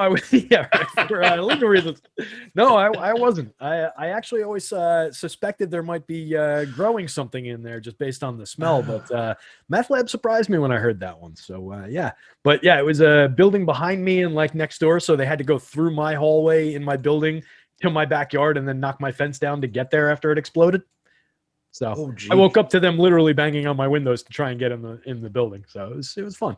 All right. Well, this is going to be a good one here. Let's look at some free content here. Today it is the NBA player rankings. I will be dropping that link into the chat. That is me under the Awesemo DFS account. I sign up there when I'm on the shows because it has a little bit of a beefier band hammer on it. My regular band hammer sometimes doesn't always get me what I need. So we're going to do that. I also want to point out the pinned tweet on my account. That is at EMac DFS. That is how you get into the Fred Van Elite fan club. I am giving away, if you win that contest with an Awesemo avatar, you will get 1 full month of all access Awesemo premium content. Now, I want to point this out because there's 2 things you can do. This is why you want to put the Awesemo avatar on your account, not just for my contest, but also if you land in the top 3 of any appropriately sized GPPs, you can also win 1 month of free content, 1 per sport per season. So we have quite a few people taking advantage of that. If you win that contest, shoot an email to support@awesemo.com. If you win the Fred Van Elite contest, you can do the same, or you can reach out to me and I will help get that connected. Andrew Kang with the super chat says, hey guys, what's up? Just smashed 2 of my cash game nemesis late night. It was great. They shall remain unnamed. LOL. But yo, Westbrook, Giannis, Harden. In what order do you like those guys? Good one. I'm going to say Harden, Giannis, Westbrook. That's DK for me. Terry, you want to give the blue side, or are you ambivalent to side on this one? Taking a look on the FanDuel side of things, I'll go Giannis, Harden, Westbrook in that order. Giannis, just going by Alex's board that I'm looking at right now. I'm running something in mind, so I can't switch windows to see what my data says. But just going by Alex's terms of optimal lineup appearance rate, you're getting a significantly bigger number on Giannis. So I like going that direction. Not bad. I have not yet made my my cash game lineup tonight, but get some more likes here, and you guys will get a crack at it. Promo tonight, we have promo code Shamrock through the St. Patrick's Day. That would be March 17th. We're celebrating the NBA second half. Special deal for you guys for first-time users of Awesemo.com. Get half off an Awesemo Plus weekly pass when you use the promo code Shamrock at checkout. That gets you everything for $15 for the week. That includes NBA, PGA, NHL, NASCAR, MMA, soccer, esports, and college basketball. What's that? Did someone say March Madness? Yeah, that was me. Again, this offer expires on March 17th. Stop guessing. Start winning. Awesemo. We're also sponsored here by SuperDraft, so you guys know the drill with that. Sign up, use the promo code Awesemo21. That's Awesemo21. When you make your first deposit, you will get $50 matched. If you put in 50, they'll give you 50. You put in 10, they'll give you 10. That's what a $50 match is, up to $50. That's promo code Awesemo21. That's at superdraft.io, or you can download the SuperDraft app in any app store. We will talk about them shortly. They're locking at 7 o'clock tonight.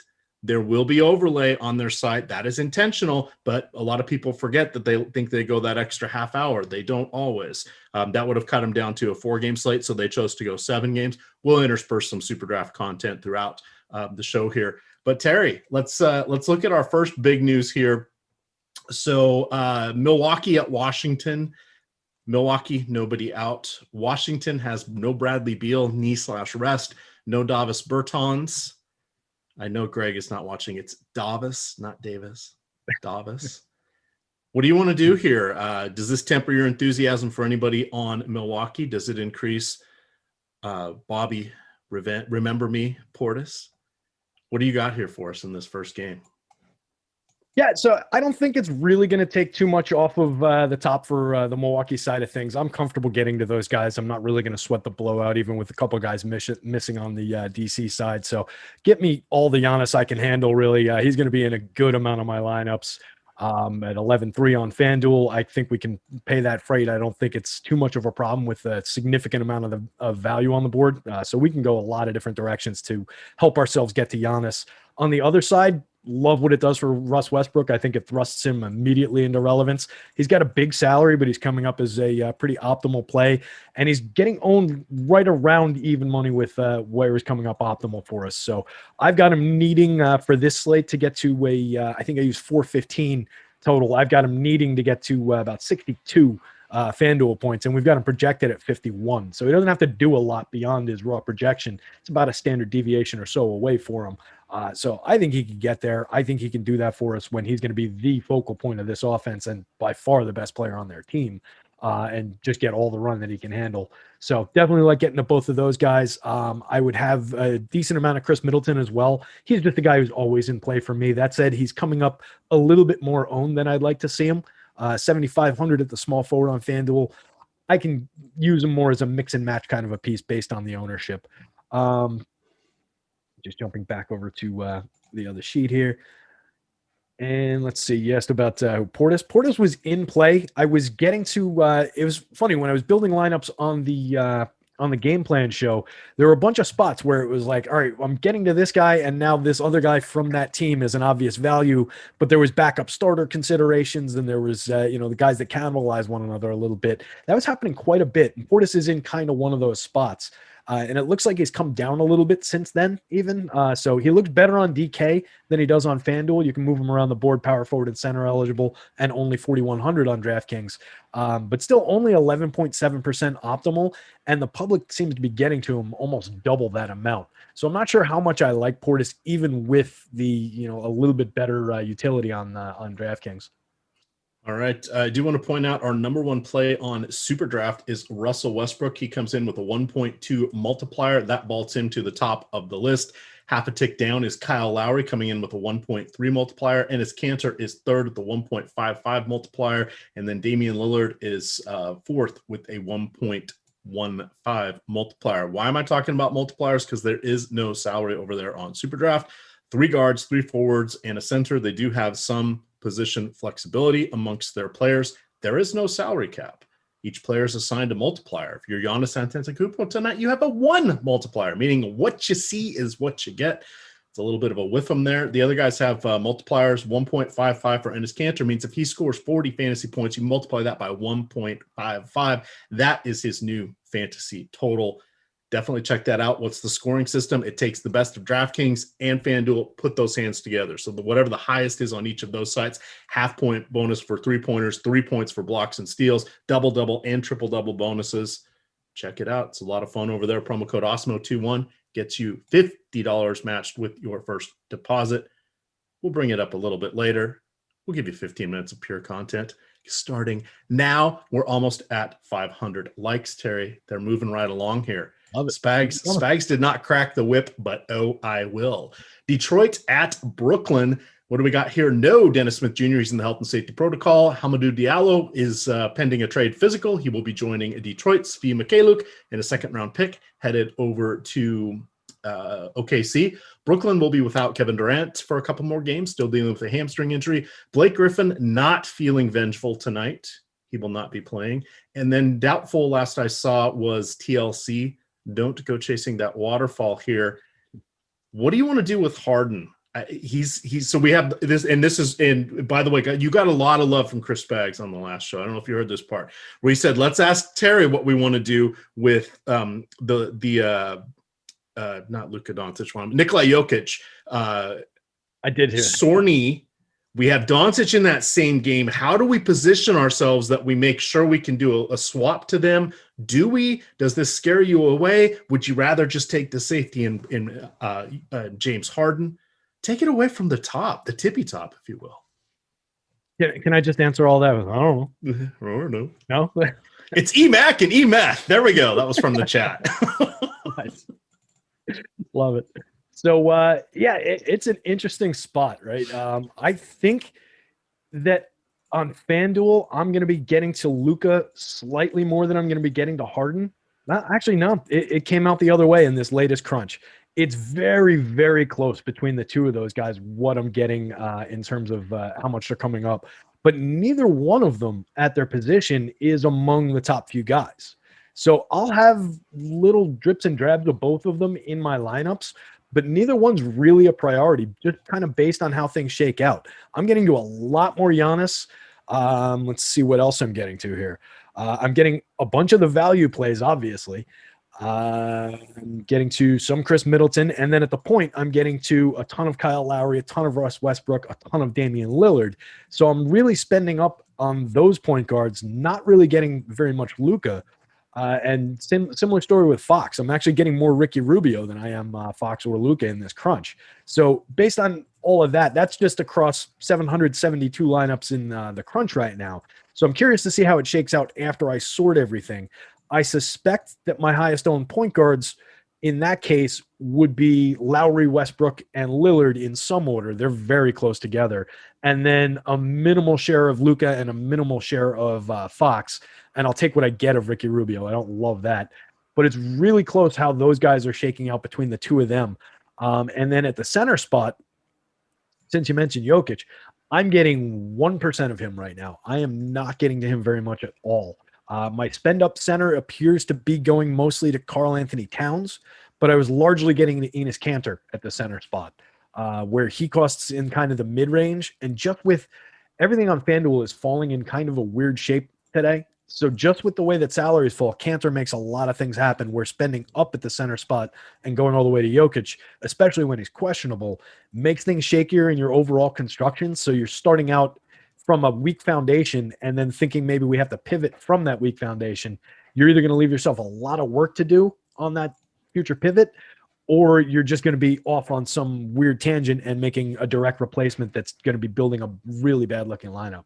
So I don't know that building in any Nikola Jokic is a good idea right now. Wow, that was not what I was expecting to hear from you. So that is definitely food for thought. We do have 2 hours. Our first 5 games go off in the first hour.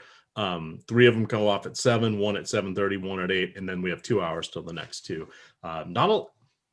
Not the best game environments in those other 2. We saw a lot of low scoring games yesterday. A little bit odd there for the DFS world, but it can happen. That's why they play these games. Bethany says, "Hey, EMac, you look quite handsome today." Thank you. My wife said the same thing after she saw my haircut, but I appreciate it. That's two thumbs up because everybody's liking the haircut. So we shall see. Nice. All right. Boy, I can't wait for that day myself. Oh my God. Has it been a whole year for you? Yeah. Oh, more. Have you done? What have you done with the top? The top doesn't grow as fast. There's stuff up there, but it's okay. Long. Oh, this is amazing. Okay. All right. Well, now you guys know we've got Terry's got his work cut out. Finally, you guys finally saw it. So, just real quick, going back to the center conversation, right on DraftKings, sorting by center. Since we have Giannis available at the center spot for 11 grand, that's who I would get more often paying up at the center spot. And then we've got Cantor, Alex Len, Chris Boucher. You get center value on Rui Hachimura. You can get Covington. You can get Portis at the center spot. And then you get the Towns as another pay-up option. All of those guys going by the optimal lineup rate are well ahead of what we're getting for Nikola Jokic. What was the good line? What the best line that you read? Well, they're hitting that. Terry, no wonder he wears a hat. Head reveal. Yeah, Terry, man, you got to shave this off. EMac with the temple fade. Yeah, it's nice. White, so you can't see it. They're a little bit there. It's like a 2, but it's a little bit there. Bethany is really drop roses. They want me to know that. That's fine. That's great. EMac for Pope, and then meth fumes. Definitely meth fumes. I guess the call is coming from inside your house, Terry. I don't know about this. Somebody had a good one earlier too. They said nothing to do with the meth comment, but I'm going to be doing a 165-hour DFS marathon show starting right now. There you go. Terry's going to start the March Madness show after this, and he's going to continue through the Final Four. One shining moment, if you know what I mean. The other thing I realized today, before we continue on with actually talking about basketball, I just realized before the show, I've been walking around all day on the 13th with a shirt with a big 13 on it. This is not related to my laundry. This is a Giants shirt. So I do kind of think maybe it would be efficient to just have a series of like 31 shirts just with a number on each one each day and then just do laundry once a month. So thinking about it. There you go. They say don't meth around with Terry. There's some good ones. Chat's on point tonight. You guys you're almost there. Get us to 500. We will definitely be having money time in the next 11 minutes, and I'll drop some head-to-heads in there. Let's talk a little bit. We haven't really mentioned Toronto at Charlotte, so that's going to be another one just to throw some thoughts out here. Again, you guys got the full breakdown from RynPak and Chris Spags prior to us. You had Alex Baker and Adam Scherer on the strategy show this morning. Of course, we have the deep dive article, which is free out in front of the paywall. We have everything going out other than live before locks on the Awesemo podcast network. So I was out at the grocery store and I was listening to a combination of a different podcast we had for NASCAR, for MMA, and for basketball. So that was very helpful for me while I was doing errands. So that was a lot of fun. Here's key things we have about the Raptors. They will be without Pascal Siakam, Fred VanVleet, and OG Anunoby. They're also going to be out with or without Malachi. Oh, I can't remember. I was going to say Malachi Richardson. I know it's not Malachi Richardson. It's one of the other Malachis. Not that there are that many. But McCaw and Malachi don't matter. But the other three do. They're generally their starters. So this will be the fourth game these guys have all missed. In his 5 games since returning from a thumb injury, the last 3 without VanVleet and Siakam, Lowry has been amazing, averaging 36.5 minutes, 19 points, 6 rebounds, 11 assists, 1.4 combined blocks and steals. 2 games ago, he had a career-high 19 assists in Boston. Over the last 10 games, Hornets allowing 114 points per 100 possessions. That's 7th worst in the league. They're also playing at the 4th fastest pace in that time frame. We want to look to DeAndre Bembry, Stanley Johnson, at the minimum on Yahoo. We're covering all sides tonight, but they're at the minimum on Yahoo. Aaron Baines, Terrence Davis, both at 11. Chris Boucher is got 40 fantasy point upside. He got 50 in the last one. Don't worry, you can play him with Baines. They did share the court for, I want to say, about 10 minutes or so, utilizing the old NBA Wowie rotation. So check that out. And then Norman Powell in particular on Yahoo, 27. Talk to me about Toronto. Do you want to come back at Toronto with anybody besides LaMelo Ball? Not that I would force. I wouldn't mind if I get some PJ Washington back on FanDuel, a lot less so on DraftKings. He just doesn't come up nearly as optimal over there. 6,700, so he's more expensive on the site with a lower overall salary cap. I like the flexibility, but I think the price just pushes him off the board for us. On both sites, I wouldn't mind too much Cody Zeller. I don't know how much I'll get him just given what we broke down for center on both of them, but he would be reasonable to take in a few lineups.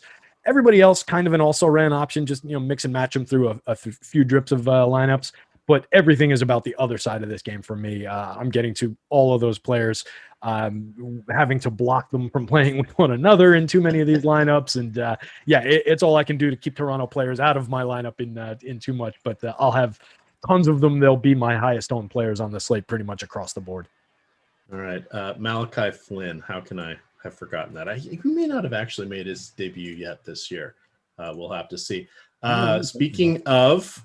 I will be starting whoever Fred VanVleet's backup is in the Fred Van Elite Fan Club contest. I'm dropping that pinned that tweet into the YouTube chat. There are 7 spots left. Must fill to run. But let me tell you again, if you win this contest with an Awesemo avatar, you will get 30 free days of Awesemo premium content. This is just $1. It's a user-created content, so the rake is just 10%. You already know who I'm playing, and by direct backup, I mean it's not going to be Powell and it's not going to be Lowry. It's either going to be who is it? Stanley Johnson or Bembry will be the guy I end up starting for him. This is to give you guys an advantage. Generally, 2 to 3 people don't set their lineups in this, so we're already looking at rake of about 7%. And if you win, it's just $1. Top 20 are paid. If you win, you get a $90 value. If you are not jumping in this contest, you probably shouldn't be playing on DraftKings. This is actually the best contest on DraftKings for your return on your entry fee.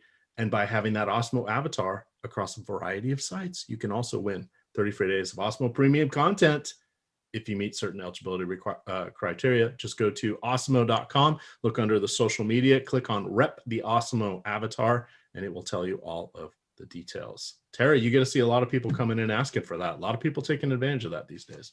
For sure. I really like seeing that. And we love seeing guys succeed, and gals, everybody out there succeeding with our data, our tools, our content, everything that we work really hard on. Everybody at the site puts a lot of effort in, and, behind the scenes and the people that you see out in front on the shows and the people who you don't see. So when we see screenshots from people winning, and when we hear people telling us good stories about winning life-changing money, or even just winning a couple $100, it's great. So we love seeing that. When you win those contests with the logo on it, make sure that you tweet it at our social media team at the at Awesemo_com handle, and they'll take it from there and send it into the customer support box as well, and we'll get you set up. All right. I see we have crested over 500. Please do keep hitting that like button. We will have money time in 5 minutes. I am actually going to go the extra step here and get you guys the Rock the Awesemo avatar link. This is all the details in here, but just quickly, it tells you how you can claim your contest. You just have to be top 3 in a tournament with at least 5,000 entries. Okay. Well, there you go. That's not too bad. All the other rules are there, but we are giving away we're giving away one of those probably every other day, every third day. So people are definitely taking advantage of it. You guys should as well. Sacramento at Atlanta, Terry. No Hassan Whiteside for Sacramento. Chris Dunn still out with an ankle. DeAndre Hunter out with a knee. DeAndre Hunter could be back in 2 or 3 weeks. They said he's not going to need a second PRP injection, plasma-rich plate. I can't remember the second one. I think it's the second. We'll just call it the second one. But he is out. We do have someone that's not a fan of the Kings. That would be Bogdanovich here. What do you want to do with this game? Because Trae Young, very intriguing price point on a couple of the sites, not named DraftKings. Yeah, Trae is interesting. He's in play. Only 9,000 on FanDuel. It's the only thing that comes up negative about him is the leverage score. If you're looking at Alex's board, he's got a -10 leverage score at the point guard spot. I went through a bunch of point guards that I like, and he wasn't one of the primary options. And I think it's mostly because of that. We're just getting so much ownership on him. He's coming up 15% optimal, so he's definitely in play. And the best part about him is only 9,000. Like I said, 27% boom score probability, produces 1.28 fantasy points per minute this year. It's actually down from the 1.35. But against Sacramento, the Knicks blew the doors off of these guys, and they are nowhere near as good an offense as even the Hawks. So yeah, I think the Hawks could put a number on this team without much of a problem, and I think Trae could be a big part of it. I was getting some Bogdan as well. I think he's a decent value play, 3,800 on both sites. The ability to move him between shooting guard and small forward on DraftKings is really valuable. I think he's a little bit of a Swiss Army knife over there, where you can get him at different spots, and he really helps you build different constructions that stay close to the optimal plays using different pieces of those of that group of building blocks that we have over there. So I think he's got more utility than he does upside, but the utility is pretty valuable. He slots in pretty well on FanDuel as well, but he's more of an also ran just kind of a mix and match guy for me over there. I like him a lot more on DraftKings. I would get to some Clint Capella on DraftKings, but he falls into that bucket again of centers that don't come up as optimal as as Giannis, if you're going to roster him as a center, or then some of those value plays that we've got at the spot, or some of those mid-range plays. So he's on the board, but he kind of mix and matches his way in, and he's getting more public attention than he is coming up optimal as well.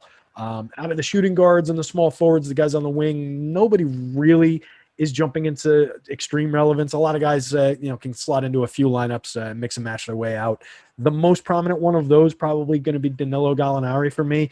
Not very happy about that. I like the player in general, but I just don't trust him this year. That said, the price is okay, 4,700 on FanDuel. At 5,700 on DK, the only appeal he has is that he goes between small forward and power forward, but I don't think we need him at all on DK.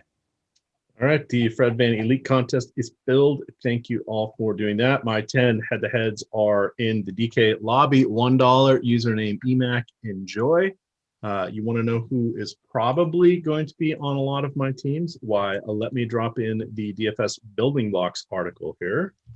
And that usually is the core of my squad. Because you know what? I like to do the research, find the people that are going to stick.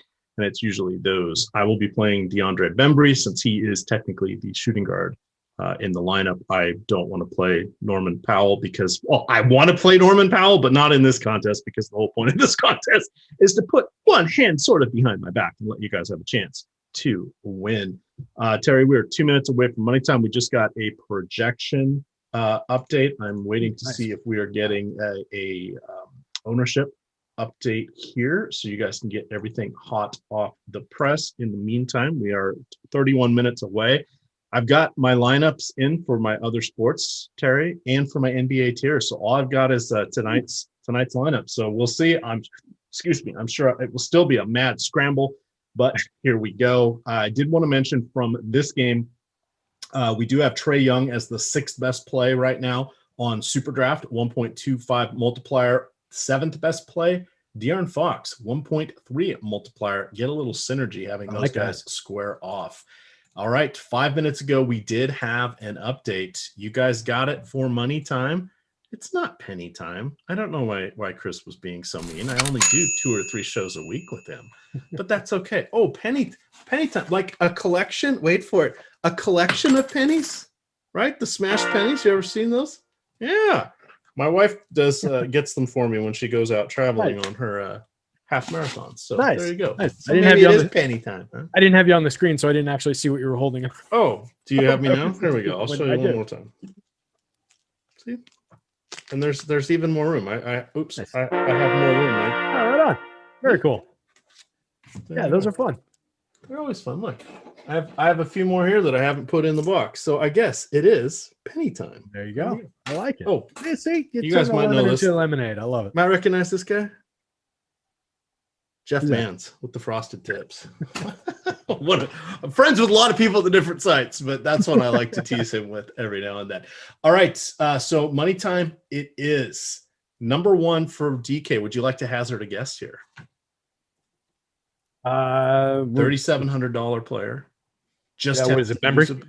No, it is Garrison Matthews. Oh, Garrison Matthews, right? Yeah, he's yikes. Yeah, that's all I can say about that. Yikes. Let's see here. We've got Norman Powell, number 2, 27%. Russell Westbrook, 27%. DeAndre Bembry, you were close, 25%. Giannis and Anthony Edwards and Troy Brown Jr. and Kyle Lowry are all coming in between 22 and 21. I gave you some bonus there. Let's look at FanDuel. We've got Giannis Antetokounmpo coming in at 37%, Damian Lillard at 32%, Anthony Edwards at 28%, Westbrook at 27%, Boucher at 27%, Garrison Matthews is number 6. He's at 25%, tied with Gary Trent Jr. Bonus time on Yahoo. Norman Powell, 44%, Kyle Lowry, 44%, Russell Westbrook, 32%, Ricky Rubio, 31, Trae Young, 30, Rui Hachimura, 28, Chris Boucher, 25. Look at that. Plenty of bonus time there. All right. We haven't talked yet about Portland and Minnesota, Terry. That is a game I like a lot. So looking at that one, let's take a peek here with, so I love Damian Lillard. So in his last 11 games, we're going to toss out the blowout where they lost by 32 points to Phoenix, and Lillard played 28 and a half minutes. So in the other 10 games, he's averaging 37 and a half minutes with 24 field goal attempts. This has culminated in 32 points, 5 rebounds, 10 assists, 1.5 combined blocks and steals. I love this one. We have Enes Kanter, and you can put in Karl Anthony Towns, play that trio for a little synergy. You need some cheapies from this one. No problem. Basically, the entire backcourt is out right now for Minnesota. There will be no D'Angelo Russell. There will be no Malik Beasley. And there will be no Jordan McLaughlin, who's in the health and safety protocol. And Jarrett Culver, I think he's going to get ruled out if he hasn't already. He's doubtful with the toe injury. That means Ricky Rubio. Quite interesting. He's fairly priced for this. We have Anthony Edwards, 5 straight games with 20 or more field goal attempts. And then rookie Jalen Noel from the University of Washington got hot in the last game, 40 fantasy points, along with Jaden McDaniels. I think they combined for like 22 from 17 for the field. Yes, they made 5 more shots than they attempted. They were that unconscious. What do you want to do here with Minnesota and Portland? So all the Lillard I can handle. He's a guy I've mentioned a couple times already during the show. Talked about him earlier on the game plan show. I like him on both sites. I think he makes a ton of sense. 10-7, you're paying full freight for him over on DK. I like the 9,900 that we're getting him for on FanDuel a little bit better as a price tag. But I think we go to him on DraftKings as well. Comes up as one of the more optimal point guard plays on the board, getting to a decent boom score probability. You mentioned all the upside that he sees, and he's really just hit his stride playing in that offense without McCollum there. Struggled to hit the ceilings that we thought he would get back to when McCollum first went out, but he's long since passed that barrier and has been producing like crazy. I'm getting to a ton of Enes Kanter as well, particularly on FanDuel, where he's 6,800 and it's a singular center. Like, he would coming up as my top center option on the board. So I expect to have a lot of him. I think he just makes a lot of things work at other positions for you, where you're not spending up at the center spot. You're getting your value at some of the wings, and then you're getting to some of those stars and some of the mid-range. So really like Kanter. I'll mix and match some Gary Trent through some of the lineups. There are discounted shooting guards that I like better than him on both sites. So I think we can get to him, but I don't think he's crazy mandatory. On Kanter, also, I really like his ownership. Looks like it's come down on DK a little bit. So he even improves over there. He's up to a 3.5 leverage score now. So the public not getting to him quite enough over there with a slightly higher salary at 7,200. All right.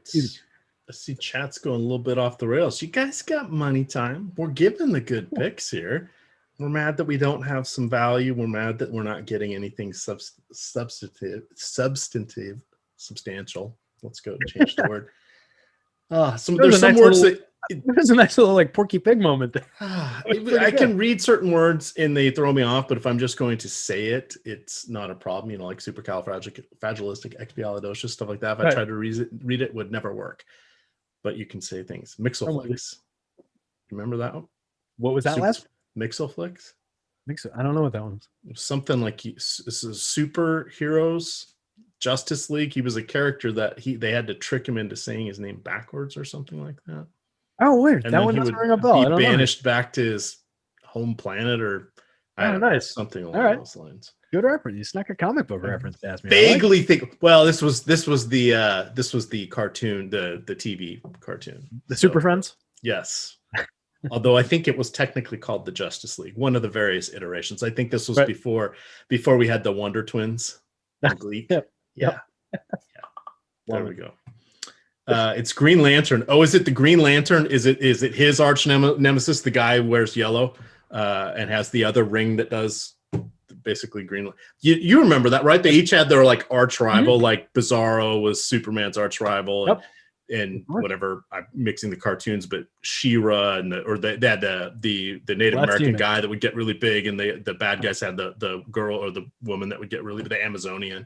Yeah, good stuff. Yeah, I remember. I'm trying to remember the Green Lantern bad guy's name because he was the yellow ring guy.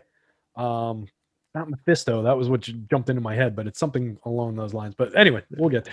It's been 40 years, no, 35 probably since I watched those. So the memory may be a little foggy. That would have been in the late 70s, early 80s. Yeah. So. The yellow ring was right. You were there. You had everything. Oh, Apache Chief, yes. Those guys weren't on always. They may have only been on a handful of the 80 or 90 episodes. Sinestro. Thank you, Cubs fan 23. Appreciate that. Yes. Sinestro. Knew it was something like that. Very much. Alex C, you win, chat. There we go. Oh, now they're saying I like Fibber McGee and Molly. No, but I do like the episode of News Radio where Fibber, McGee, and Molly was granted to Andy. I forget his character's name, but anyway, Andy Dick. Andy Dick. Yeah. But everybody else gets a car, and he gets Fibber, McGee, and Molly, but he does not realize that they have granted him the entire catalog of Fibber, McGee, and Molly and all the royalties. Way better than a car.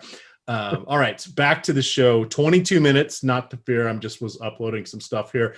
We did get projections 4 minutes ago for 1 minute ago for ownership. Ooh, nice. We'll see if anything changed there. It takes a minute for one. Once we're loading these, there's a lot of pressure on the site here. Let's see if anybody changed dramatically. Garrison Matthews on DK came down to 27%. I'll just reread these. Norm Powell, 26. Bembry, 26. Giannis, 25. Russell Westbrook, 22. Anthony Edwards, 21. Kyle Lowry, 21. FanDuel, it changed a little bit. Giannis is still at the top with 35. Boucher is second with 32. Lillard is 30. And then Norm Powell still cresting up there at 40%. So Boucher really coming up on FanDuel. Yeah. Super chat here from Jordan. Who is a good FanDuel value at point guard to pair with Westbrook or Lillard? It depends how deep we want to go value-wise. The name that sprang to mind was Ricky Rubio. He is 4,800 on the site.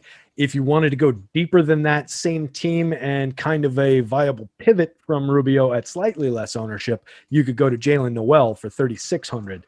Mm-hmm. I don't love either option. I would probably play the ownership and value game and just roster Noel over Rubio. Rubio is the better player, will get more run, has a better boom score probability, more ceiling. But I think you get away from enough ownership and you save enough money that it makes sense to maybe, if you're already looking for value there, see if you can go to Noel and see what you can spend up with with the additional $1,200. All right, I am just going to run. They were asking what we liked for core DK plays, so let me just quickly run an unencumbered crunch here and see what happens. With our latest projections, it should be no surprise that Russell Westbrook, Giannis, Cantor, Powell seem to be the guys that really come in Bembry. Nice. If I ever open like an English pub with a DFS theme, I think I'm going to name it the Unencumbered Crunch. That's pretty solid. Oh, really? I don't know that that's my phrase. I want to say I heard Josh say it at some point, but I like it. So I like it. I just picked it up from you, so I'm stealing it. Yes. Alex Lynn. Ooh, what do we do with Alex Lynn? 3,000 even. That makes him very relevant. He's a fantasy point per minute guy. The question is the minutes. Last game, 6 minutes, 12 fantasy points. The one before, 2, 1, 19, 18, 7, 9, 19, 22. If he's fantasy point a minute, can you count on more than 14 to 16 minutes? That's the problem. I don't know that we can. I mean, Alex has him I'm at not asking a lot. Right. Alex has him at 18.9, and I think that actually might be high. So that's the trouble when you get to him. I think he's off the board entirely on FanDuel singular center, and he costs 4,000. So we won't even worry about that. Where he's relevant is DraftKings, like you said, 3,000 at the dead minimum. It almost doesn't matter how long he's going to play. As long as he's out there for like 15-ish minutes, we should get enough of at least median projection type score that will be okay. We won't have completely tanked our lineup for rostering him. And we're shooting for that 20% of the time that he's going to come up with a little bit more juice for us and give us not a lot more, but something like 25 fantasy points instead of like 19 fantasy points. And that'll make a difference for us at that price. So we don't need much from him. I think he's on the board. I think he's relevant. I wouldn't necessarily make him like my main only center option, but if you're putting him in next to another big center, if you're putting him in next to Giannis with Giannis at center, him at util, I don't hate that as a starting point by any means. So I think you can do some interesting things there. All right. 4KTO in chat is asking, why is nobody answering my questions? I will say, I can see you're asking them from other people in chat. If you put the @ symbol and then type in their name, it'll highlight their name in red. They'll catch their eye. Our chats move quickly, and most of us are probably looking at multiple screens or minimizing and maximizing windows from time to time. So with the rate the chat moves, they may miss that from there. But there you go. Or they could be ignoring you. I don't know. I doubt that's the case. They're probably just not seeing it.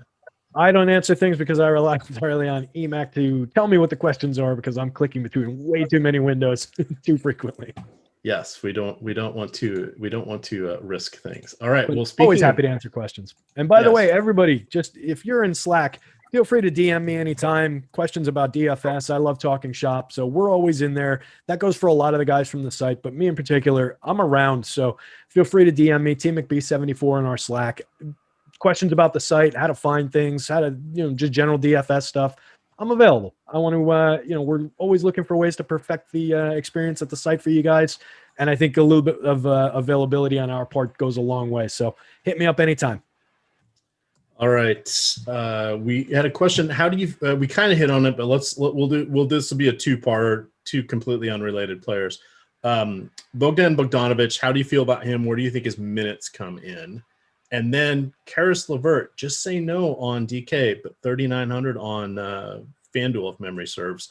Lead us off with those two values.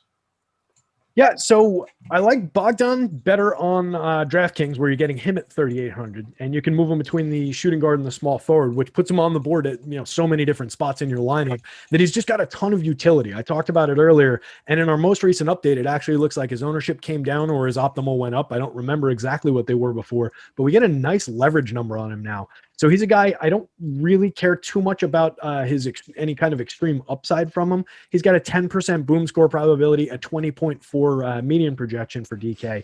But at 3,800 and the ability to move him around the board like that, it's all about what he opens up at all the other spots. So it's about what he gives you in different areas of your lineup, the constructions he allows you to access. So I think he's very relevant on the DK slate. And I think, the public isn't getting to him nearly enough. He's coming up almost double in the optimals as he is public ownership. And then, Karis LeVert is completely off the board as far as DraftKings goes. So you guys can focus on your lineups for a second here, but he is wildly mispriced on FanDuel. We've got him projected for 23 minutes. He's coming back from a kidney ailment. He's been out for a medical thing for a long time. He's going to be playing his way into shape. We haven't seen him in this offense yet. There are major question marks about what's going to be going on with LeVert, but he only costs 3,900 at the shooting guard spot, which is a dead spot on FanDuel today for us anyway. That's just kind of a plug-in value. So I'll read that in a second. Read that one to me if you can. Yeah, I will. So, I don't know why I stopped what I was saying to read that. I got worried it was about LeVert or something. So. No. I'm putting it somewhere because it's a good question and it'll be a head scratcher. Yeah. So just to round off LeVert there, we get a pretty good projection for him with the 23-minute projection that we have on him. If he goes down to if we get news that he's only going to be in the game for 12 minutes, 15 minutes, something like that, we can start to maybe consider to going away from him. But even at that point, at that ridiculous salary, he doesn't have to do very much. 1.27 fantasy points per minute earlier this year with the Nets. He's that kind of guy. So he can score pretty quickly. He can get us fantasy points and buckets. And people aren't getting to him quite enough because I think they don't trust what he's going to be tonight for us. He doesn't have to be on the court very much. He doesn't have to do very much while he's on the court to deliver value on that salary. He's a key part of what I'm doing on FanDuel tonight. He's got a 9.3 leverage score in our boom bust. I think we can get to him a lot. All right. So this is a super chat from Jordan. I've screenshotted it myself too. So he had asked the question of do I go cheap and who do I pair with at point guard? And we said he's got Noel, but his second question is he could switch to Rubio. He has $6,000 for center. So whatever the delta it takes away from that, it's going to be, I don't know that I like any of those cheaper centers. Or should he move down from Powell? I don't want to move down from Powell today, but I don't know his price and position on FanDuel. I am assuming he's small forward there. I don't know if he's shooting guard, but those would be the moving parts there for FanDuel. So basically he has Newell and a 6K center. Would you go to Rubio instead of Newell? And who would you like at center? Or would you go down from Powell and upgrade? I would love to keep Newell, shave salary, and get to Cantor at center at 6,800, but I don't know how we do it. What happens if you go down from Powell to get that difference? That's where I would look. It was maybe take Powell out of that lineup. And this is there are weird spots just with how the lineups come together on FanDuel today. So you might either end up leaving some salary on the board to do this, or you might have to make a few changes. I don't even think there are a few changes to make, right? So the next closest guy on the board is a big difference in salary, but it's Rui Hachimura in that spot. Oh, wait. No, hold on. I'm wrong. Let me resort that. Yeah, actually, Rui's ahead of Norm Powell now in the latest update. So if you want to switch that out to Rui Hachimura at the small forward spot, you're dropping from 7,600 to 4,800. You're picking up a little bit in leverage, and now you've got a lot more money to spend. I would go to Cantor, and then I think you still have enough to go from Noel to Rubio after doing that. So if you just make that swap, I think that works out across the board. I would still maybe consider rostering Newell over Ricky Rubio and seeing what else we can do with the savings. But I think that should at least get you started. Do you think Bogey gets more minutes than Saban Lee? I hadn't really thought that through. Sure. I think it's close. I don't have them side by side. I'm just pulling it up. I don't think either gets more than 23 minutes. If that helps. I wanted to see what Alex had for Saban Lee. Alex has Saban Lee at 16 in the last update that I was going to say 17 to 23 would be my realistic range for them. So we're talking about Bogdanovich? Yeah, Bogdanovich. So Alex has him at 22. There's a big difference between those minutes in what Alex is seeing. We're talking about guys at different positions. It was just an awkward question. If you gain something significant by, I assume this is a DK question. If you gain something significant by dropping from 3,800 to 3,500 across positions there, I guess you could go for it, but I strongly prefer Bogdan. All right. There are 10 minutes to go. I'm going to start doing some crunches here. Any Jokic news? No, and I doubt we'll get it. We won't have it until there's only those 2 10 o'clock games left on the slate. How many minutes do we see Len playing? I think if I remember, Terry said Alex had him for somewhere between 17 and 18. His floor is the first quarter stint, which will probably be about 6 minutes, and one other stint for about 6 minutes. And then he doesn't play again in the second half. That's very realistic. Yes. So just throwing that out there. LeVert news, no, we're just mentioning that. We really don't have any handle on his playing time. Is Drew Holiday still on a minutes limit? I don't think he's on a limit per se, but he did have COVID, and we've seen that impact people in a variety of ways. We've even seen both Karl Anthony Towns and Jason Tatum, who are now weeks removed from basically being recovered, and they still say some days, I don't have my wind. It's just not there. So I don't know what to say with that, because we've seen other people just glancing blows, right? So yeah, and look, we don't get news on, and rightfully so, these guys' exact medical conditions when it comes to whether they had it, whether they didn't, how severely they had it, all these different things because of privacy laws.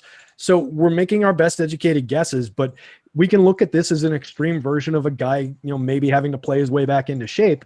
When you've got a respiratory illness, it makes sense that it might affect you in certain ways that aren't really conducive to playing basketball at your fullest. So I would take that as that. And he's not a guy who was really prominent on the board today for us anyway. So I just don't think we need to find reasons to get to him. And we're worrying about something that's, a little bit less relevant on the slate overall. So I just wouldn't, really concern myself with it today. All right. Lillard and Lowry are going to be in my cash game lineup. I love it. Seems reasonable. Let's see what else comes out. Oh, way too many Wizards. Where do you want to cap the Wizards? 3 per lineup? Yeah, I ran today with a 3. I went 3 even with Westbrook. It's not 3 plus Westbrook. It's just 3. I watched too many Wizards games. I think that's fair. Yeah, I think that's the right way to go. I went with 3 across everybody today. I was allowing yesterday for a little bit of flexibility out to 4 with whichever one was the value team yesterday. Today, I wanted to limit it a little bit more, just because, especially after the Washington news changed, if I just ran that, I was just getting so many lineups that were just loaded with so many Raptors and so many Wizards players that it was just a little bit untenable. It didn't feel right. So I limited that to 3. I like the shape of the constructions I'm getting to a lot more. I think they're hewing a lot closer to what I think the true nature of the optimal lineup is. So definitely give me 3. And in some versions of the crunch, I honestly wouldn't mind going 2 just because of how weird, this is a FanDuel thing, how weird the FanDuel slate was clicking together today. I think if you limit some of those value guys and get to some of the mid-range, you're going to be a little bit contrarian and you might have angles in towards an optimal enough kind of a construction. Is there anything that stands out in the last 2 games that we haven't covered, as we have 7 minutes to go here? We really didn't talk about them in and of themselves. For me, it's just a sprinkling. I don't see anybody I really want to target. If Jokic was fully healthy, he would have been one of my targeted plays I would be talking about. I'm concerned that there is a chance he sits out. I will have him in some lineups, but I will have to figure out how I'm going to be able to maneuver those and pivot to Doncic with them. So I will probably look at any lineup for me that lands with Jokic and then restructure it after lock here before the 7:30 game to give myself maneuverability there, would be my guess. And I see we just had one more super chat. Hey guys, are you doing a super draft locks at 7 tonight? That's 6 minutes. They're half full. Thank you for reminding me. They have 700 spots left in their main contest. They have they have 2,000 spots left in their $1 contest. Our favorite plays over there, if you are building your lineups right now, are going to be Kyle Lowry, Enes Kanter, Russell Westbrook, Damian Lillard, Giannis, Trae Young, De'Aaron Fox. I think that's a nice smattering of guys that have the multiplier and who don't, that people may not go to, like Giannis. I think Anthony Edwards is interesting at 1.6. Yeah. Yep. I just pulled it up, and that was the one that jumped right off the page for me. I really like that kid. I think he's going to stand out. I like him to have a game more than I like the point guards that we talked about in that offense to have a game, right? We talked about Noah. We talked about Rubio. My go-to guy, given a choice and, not caring about position and everything, would be Edwards. And getting him at a 1.6 multiplier, I really like that. I think he's a super strong play on SuperDraft. All I can say is, sweet mother of God, Cruncher is doing everything it can to give me Garrison Matthews, which does not make me feel You good. too, huh? He's going in the Fred VanVleet lineup. He is also in my cash lineup because I'm running out of time here. So, yeah, I think that's going to be the move. I have them. I'm running a smaller set of lineups. Actually, just had limited time in the afternoon, so I wasn't sure what I was going to get to with my process. So across 50 lineups, I'll have them 38% of the time. So I'm getting to them, not wildly uncomfortable, but I am going to have more Garrison Matthews in my life than would normally be in my life and make me comfortable. Getting to a lot of the guys I talked about otherwise across 50. So broken down across 50 lineups, I would have 100% Giannis. Across 150 lineups, I would have 91.3%. I'm going to be somewhere in between those two. So in terms of what I entered, so I'm curious, but most of my lineups are going to have Giannis. Most of my lineups will have Karis LeVert, given his ridiculous low salary on FanDuel. I'm hoping that the minutes projection holds up there.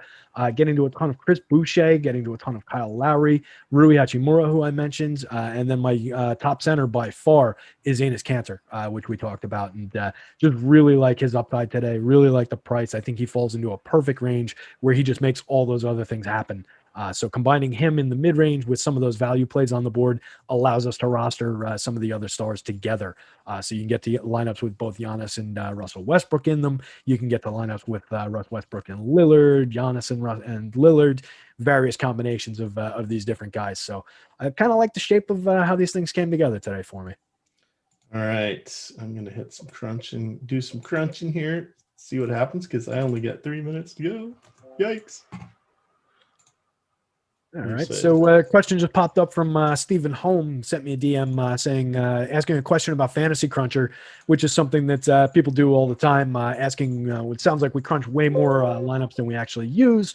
And saw a video somewhere along the way of how to do that. So Josh did make a very good video about how to do that probably like a year ago in office hours. I'm not sure if we've got the link around somewhere, but if you're in Slack, ask people in the basketball channel. A lot of people hang on to a lot of the links. Some of them are pinned in there, so you might be able to find it in there.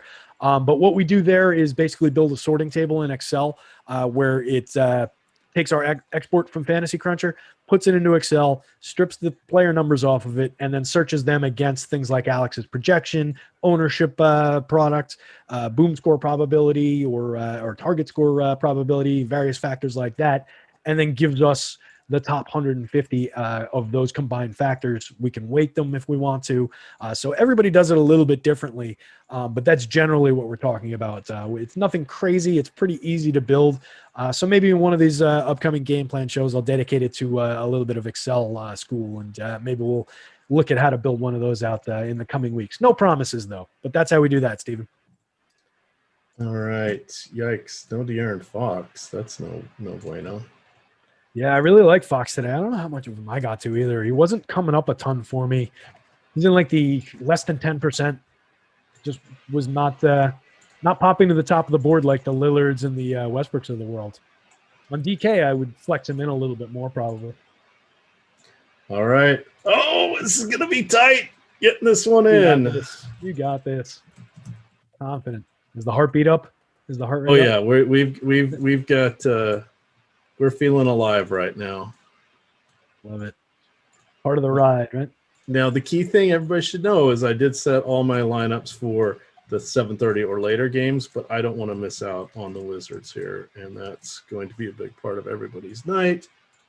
That's always something smart to do. It's a good tip and something we've mentioned a bunch of times, but it's something you want to make sure of, particularly. I'm in. Nice. Not exactly what I wanted, but I have a fighting chance. That's all we can ask for. That's the best we can hope for some nights, and you get the opportunity to swap the mice. Oh, there we go. That was a good one. It's a little hairy. I mean, I usually only have about $200 in play on nights where I'm on the show, but I had hockey going on. I've got MMA. I've got NASCAR going right now. I did college basketball. Hey, guess what? Use the promo code Shamrock and get half off the 1 week Awesemo premium package. So basically $16, $15. You get everything for a week. We also have college basketball projections. I have essentially been following the beta test. I've now played 70 days on DK, and I have an ROI just shy of 10%.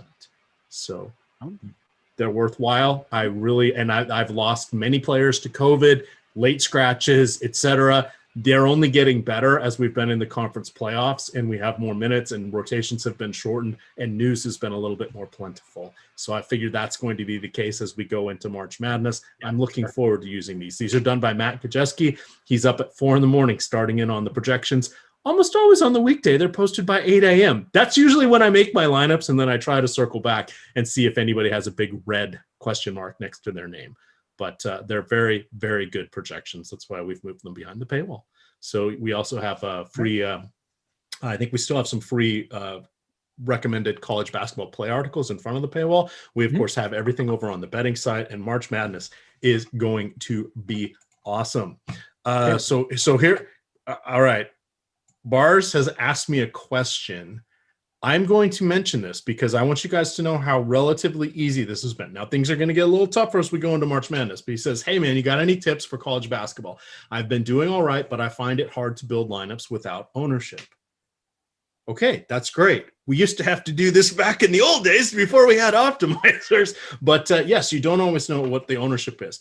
If you have an optimizer, you can run 100 lineups and just see who comes up constantly in them. And those are going to be the more chalky plays. Now, that's not going to be their percentage in the contest, but basically cut it in half, and that's probably where it'll be, or knock it down by 70%, and that's where it will be. So mostly in college basketball, unless there's an egregious injury or pricing error, everybody's kind of around between 20 and 50% from what I have seen. You can walk off the curb and get hit by that proverbial garbage truck if you don't know what that player is. We shouldn't have that problem as we have more news, and March Madness and the conference tournaments are providing that for us. So what I have been doing is this is where I've been using sort of the non-Terry sorting process.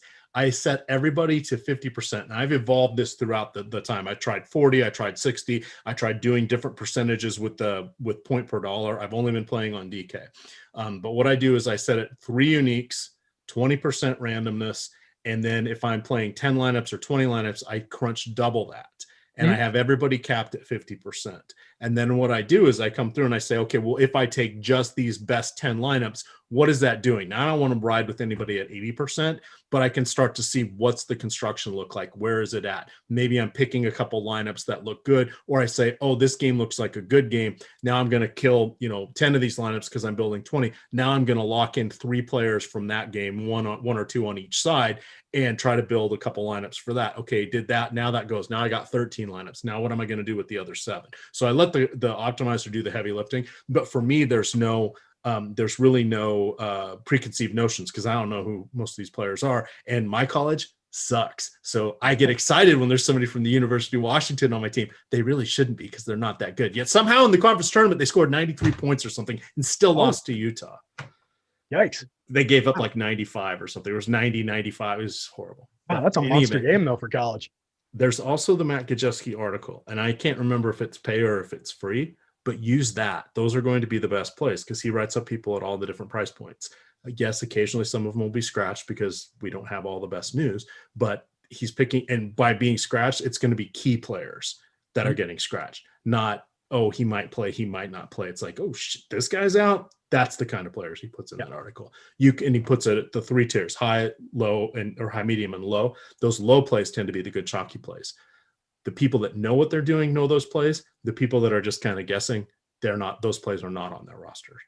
Again, some of those plays are going to go away as we get into March Madness, because the rotations are going to be tight. But that's what you do. Promo code Shamrock, you get all this half off for 1 week. $15. Jump on in, dip your toe with that. Get NHL, you got NASCAR, we've got League of Legends, we've got CSGO. Played those today too as well, by the way. Played them all. Played them all. Love it. There we go. Yeah. Any final thoughts, Terry, as we wrap this one up? I'm going to enjoy some basketball, I think, and then I should probably just start writing tomorrow's deep dive tonight, because that thing takes forever. But I'll be writing that tomorrow, and take a look out for that, and then I'll be back for the deeper dive in front of your eyeballs on the show. I'm not sure who's hosting tomorrow with me. I know Lofty's that would be Chris Spags. Oh, it's Spags. All right, fun. So that'll be a good one. So we'll go through everything for you tomorrow and run you right into Live Before Lock, and I'll see you guys there. All right. So, yep, we kick off tomorrow morning, guys, with the strategy show. That is going to be Josh anchoring that one. Let me get up to my little run sheet here. At 10 o'clock, he will be joined by RynPak, as RynPak mentioned on the previous show. 2:30, we have NASCAR, Jason Floyd, and Chris will be taking you up to that one. I think it's a 4:45 NASCAR lock. At 5 o'clock, as we mentioned, we've got the NBA deeper dive. And then at 6 o'clock, we've got myself and Eric Lindquist on Live Before Lock. Actually, it might be Jason Floyd with you tomorrow. Oh, okay. That'll be fun too.